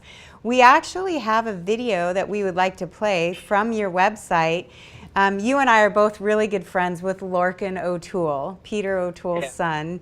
And Lorcan had been on my dolphin boat with me, and then he came up to the ranch with you. And apparently there was a lot of activity that day, and I could hear Lorcan's voice in this video. Yeah. So do we have that video ready to share? Okay, we're going to show it now, James, and then you can tell us a little bit about it after we come back. Okay. Oh, wow, there's two.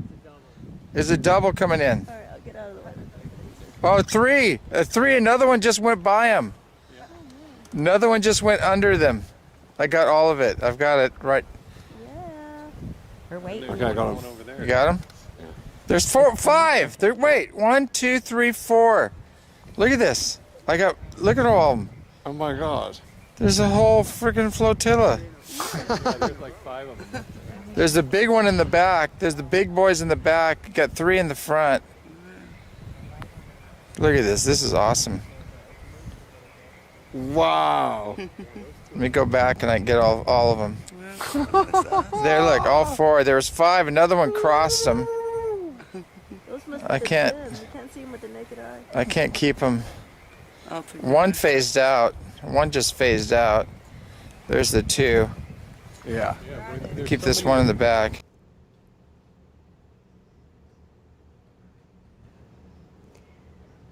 Oh my gosh. So Yes. James, explain what happened there with, all the squeals of delight when the ships came in and you see the whole flotilla of them all. Oh, yeah. Yeah, well, everybody was excited about it, and there was a lot that happened that night too. And also, he had a face-to-face with Bigfoot while he was here. You ought to ask him about that. Oh, he told me all about it. He said a word I'm not going to say, but he almost had an accident when he had a face-to-face with Bigfoot. Felt the breath and everything. Multiple people had the same experience that night, so there's multiple witnesses, but. Yeah, there's a lot going on here. We have a lot of footage now with treetop level stuff. I even have things that are half treetop level flying through the trees, a big ship coming right at us, and it turns and it just goes right through the trees, things like that. So this totally eliminates any meteors or satellites. And that was filmed before Starlink was even up, so a lot of people go, that's Starlink, you hear all the people saying stuff like that. And I filmed 36 ships coming over, and everybody goes, that's Starlink, and it was before they launched Starlink. And so I said, well, they didn't launch it yet. So I don't know whose these are, but Starlink is really easy to discern when you see it. I mean, they're all in a row and they're tight. It looks like a train. Yeah. And it's very easy to tell what Starlink is. And we use Heavens Above, and we make sure we're not seeing the space station or Evostat or any of the other major satellites, so we use that. And I had a guy from NASA, and this guy goes, oh, there are satellites and that's the space station. I said, we're using your data to prove they're not. So either your data is totally corrupt or this is an unknown, and they get really upset about that. So, I said, you're basing your whole thing on your data, and you're not even using your own data to discern whether this is right or not. And we had a massive ship land on the mountain and morph into 3 or 4 ships and back to one again. And James Todd at the planetarium over there, OMSI Planetarium, said, "Oh, this is nothing more than the space station." And I said, "Well, it landed on the mountain, you know, and morphed into 3. You're telling me a space station can do that?" You know, and they get all upset, you know, when you call them out on it. But that's the standard. You know, it used to be swamp gas, and then it was weather balloons, and now they're saying, "Oh, that's a meteor or space station." That's the next one. So your life's work is really about full disclosure, really about showing the world that we are not alone. You've got 2 films out. Is it 2 or do you have more now? I know you have the documentaries, Contact Has Begun, 1 and 2. And then there's the Uncontrolled Narrative, which I highly recommend people watching, because there is an extremely controlled narrative in ufology. And, you know, they're just now getting to the point where, okay, UFOs are real. They're finally getting to that point. And they've been trying to do that for 60, 70 years and keeping the past. But we've gone so far beyond that. You know, we know who's on the ships. We know their cultures, their races, their technologies, how they live, you know, everything. We've gone so far beyond that. But it's a threat. You know, people that do have that knowledge are a threat. And so they get controlled and censored, and I've been censored out of all the major UFO, you know, places right now, because there's a lot of competition and jealousy and shills and everything else. So, you know, it's sad because repeatedly we tell people at 10 o'clock in the east, have your cameras ready. It's going to power up, and they have their cameras ready. It pops in right on schedule. And how can they argue with that? We've done it redundantly. You know, we did it with Danny Dyer. We did it with Robbie Williams when he was here. We did it on Fox News, you know, came out.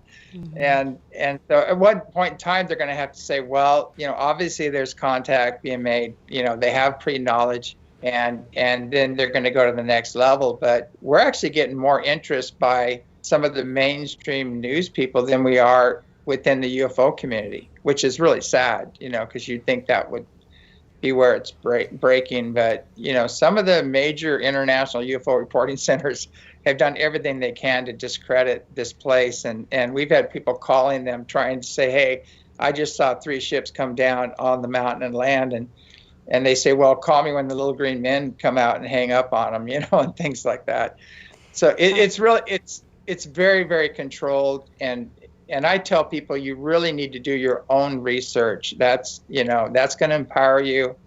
Come out and see for yourself. Don't even take my word for it. You know, come out and have your own experience. See the ships, feel the ships, connect with them, and see if there's a connection, because, you know, it's our star family. It's our ancient ancestors, and they're returning. And some of us have been on those ships in the past, and we've been part of those advanced civilizations, and we're coming to Earth now to help the Earth in this planetary liberation it's going through. So you co-wrote a song with Andrea Fisher of Outback Gypsies called Anunnaki Returns. Is that right? Yes. And some of the lyrics in there, you're really talking about this awakening process and having us remember. And I think, you know, that's what Mark Sims and the Unified team here, they're really focused on what this harmonic convergence of 2020 is all about on the planet, which is learning to do a meditative practice, to call in the ships, to call in these benevolent beings who are here to assist us on this path of awakening, and to not be so afraid, you know, the Hollywood stereotype of our star family. You know, a lot of people will refer to them as aliens. That is not really in my vernacular when it comes to talking about star family, because they are an extension of us. And in one of your books, you wrote Reunion with Source, you wrote Becoming Gods, The Ultimate Soul Journey. You're talking about a lot of these concepts about getting out of anger, blame, judgment, and shame, and raising our vibrations to a level where we're emitting compassion and kindness and acceptance, and really offering a more loving, high vibrational way of being. Are you doing workshops at ECETI where you're helping people to get to these states of consciousness and putting this into practice? Yes, yes, definitely. There's an old saying, the mind in which you seek is the mind in which you connect.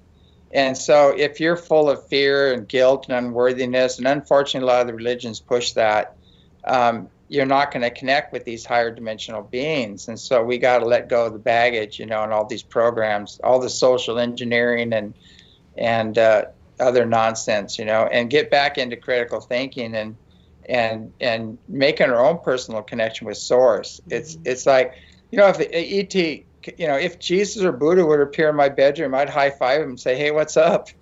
I wouldn't fall on my knees and prostrate or anything. It's just not going to happen. So there's a lot. And you they don't have a want very playful energy about how you talk about contact with any being, and I experienced that myself as well. They seem to be attracted to joy and playfulness and fun and that childlike behavior that we demonstrate so much when we're looking through the eyes of wonder. And sometimes, as we grow up through the years, whatever happens in our family system, whatever baggage we're carrying, that could weight us down. But it feels to me like what you're doing there at the ranch and getting a lot of activity is being in that state of playfulness and that state of joy, and like you said, high five, and you could hear it on the video too. Oh yeah, the orbs too. The orbs will come around and we can film them in real time and show these aren't dust particles. They're interacting with people. They're very large. And when kids go out and start playing, orbs come like crazy. When Robbie Williams was here, he was playing Beatles songs and stuff. A huge column appeared above his head and his group. It was amazing. But they love children and they love the divine feminine. If you get a male energy that's an ego that goes out there, it kills the energy. They'll leave. The whole field will clear out. And we had one guy, and he was kind of an elder, and he started going, "You want to see orbs? I'll show you orbs." And he starts going, "Hey!" and starts yelling this chant out, and he cleared the whole field. They were gone. And we had to bring the kids out and start playing to bring them back in again. So and that's the way all these beings are, basically. It's all about frequency. And the more love and joy and bliss we can exude, the more we're going to attract these beings into our lives. And the way you get to the higher frequencies is letting go of the lower frequencies, the old wounds and traumas and wrong conclusions from past experience. The more you can release those, that's the secret. I hate to tell you that the real secret is clean out your closet, and you'll start manifesting all kinds of things, but you aren't going to manifest squat diddly until you clean out your closet. And so that's something they seem to miss in that last program.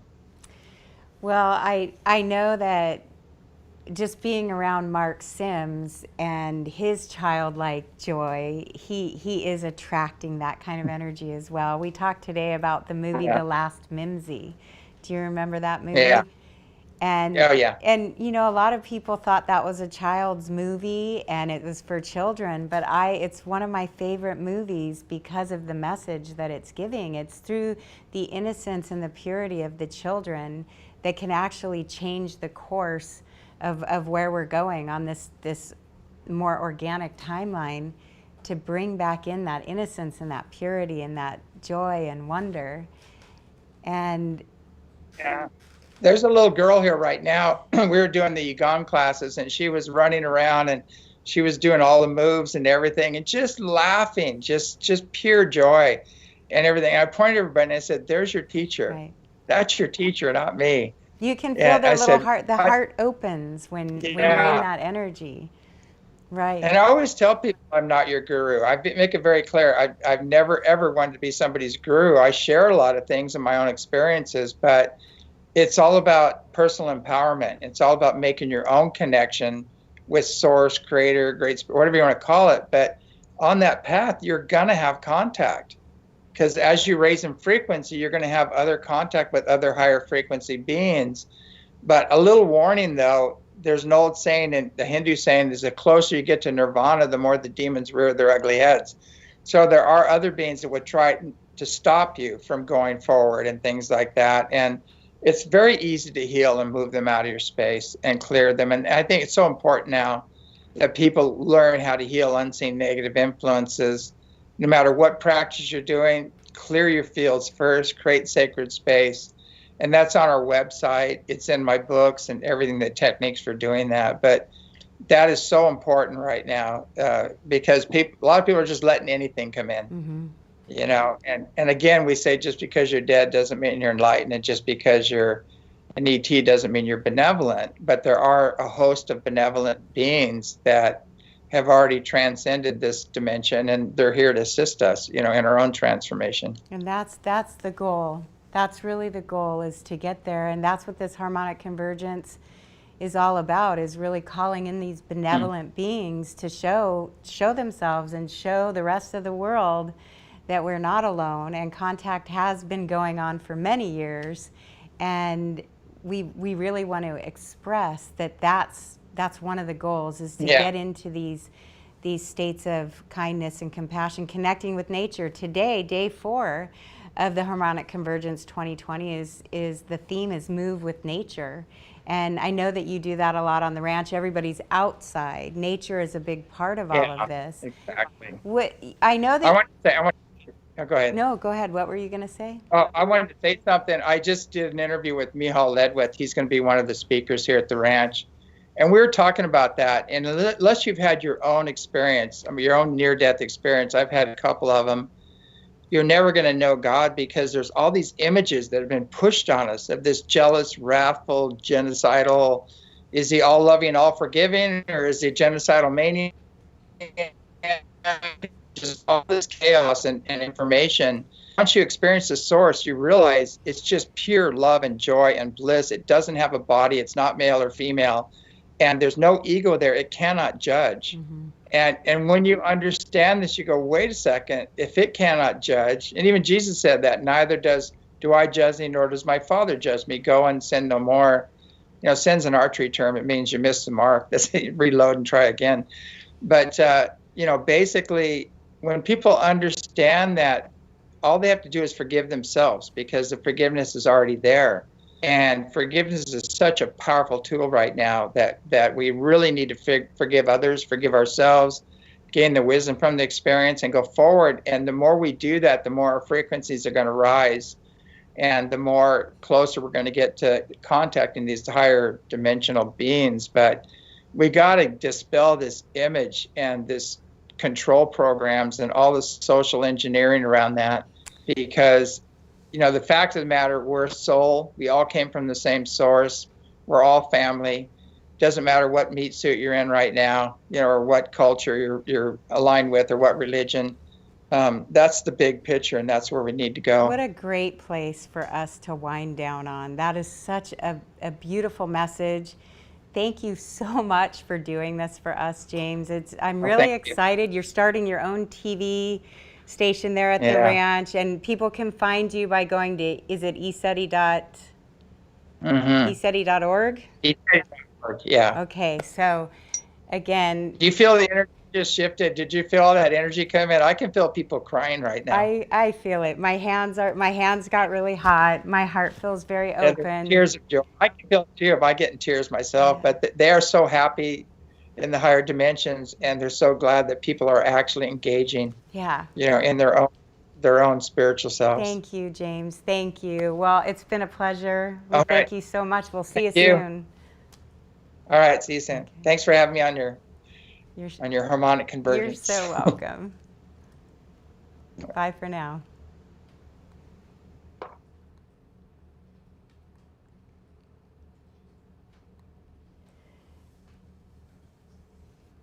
Thank you so much for joining us on this segment of the Harmonic Convergence 2020, Day 4. We really appreciate you watching and sharing, and come back for the next section. We've got a lot in store for you over these next few days.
unite, sing, dance, and pray. I don't know more.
Welcome to the Harmonic Convergence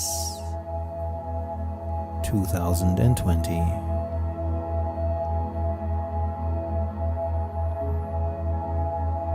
I invite you to take in these magnificent visuals of Mother Earth, our home planet.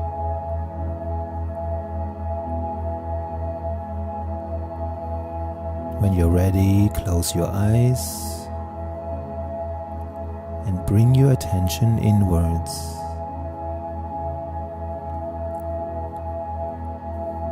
Allowing these sound waves to take you on an inward journey.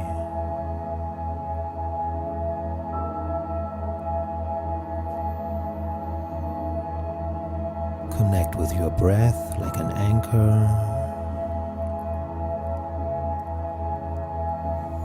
and take a few deep cleansing breaths, feeling the rise and fall of your chest and abdomen. Deep breath in and long breath out.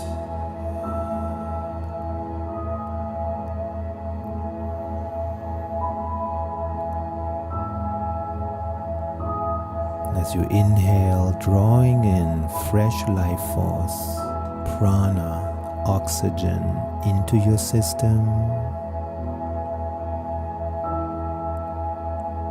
And as you exhale, letting go, releasing anything that is no longer in alignment with who you are.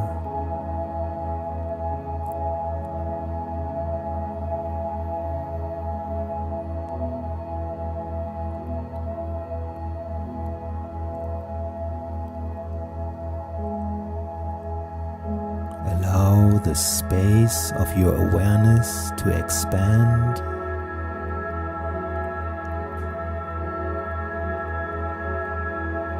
as if you are swimming freely in an ocean of sound.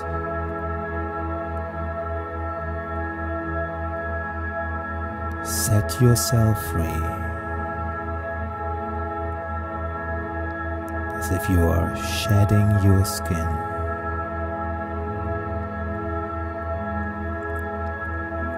Leaving any old parts behind. As you are swimming through this ocean of sound.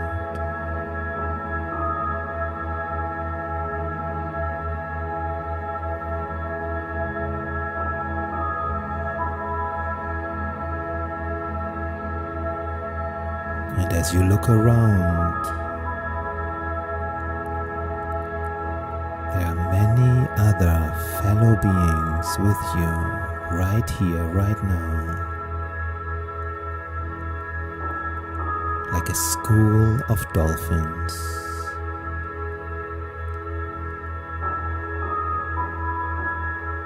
Swimming, playing, interacting with each other.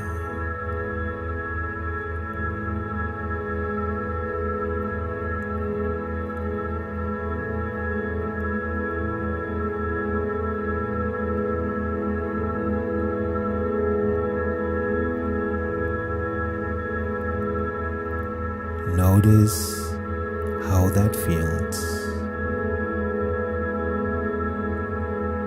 to be completely yourself in community.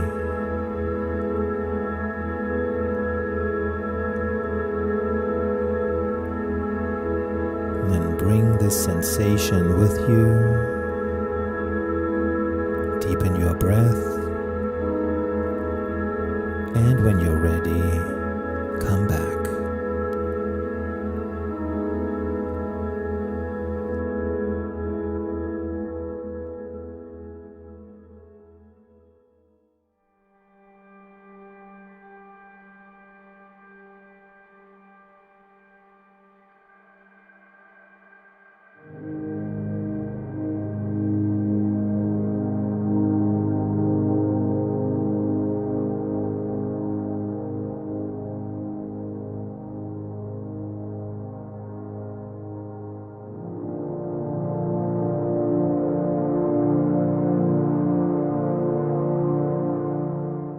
Welcome everybody to this section of the Harmonic Convergence 2020. We are here with Charles Eisenstein, who's one of my personal heroes for sure, and the author of a great many books that are, I think, really important for everybody from all kind of belief systems to really take a look at, like The More Beautiful World Our Hearts Know Is Possible, and Sacred Economics, The Ascent of Humanity, you know, Climate, A New Story, and like the list goes on. And I think also a really good, beautiful essay to get a reference, if you don't know his work already, is The Coronation.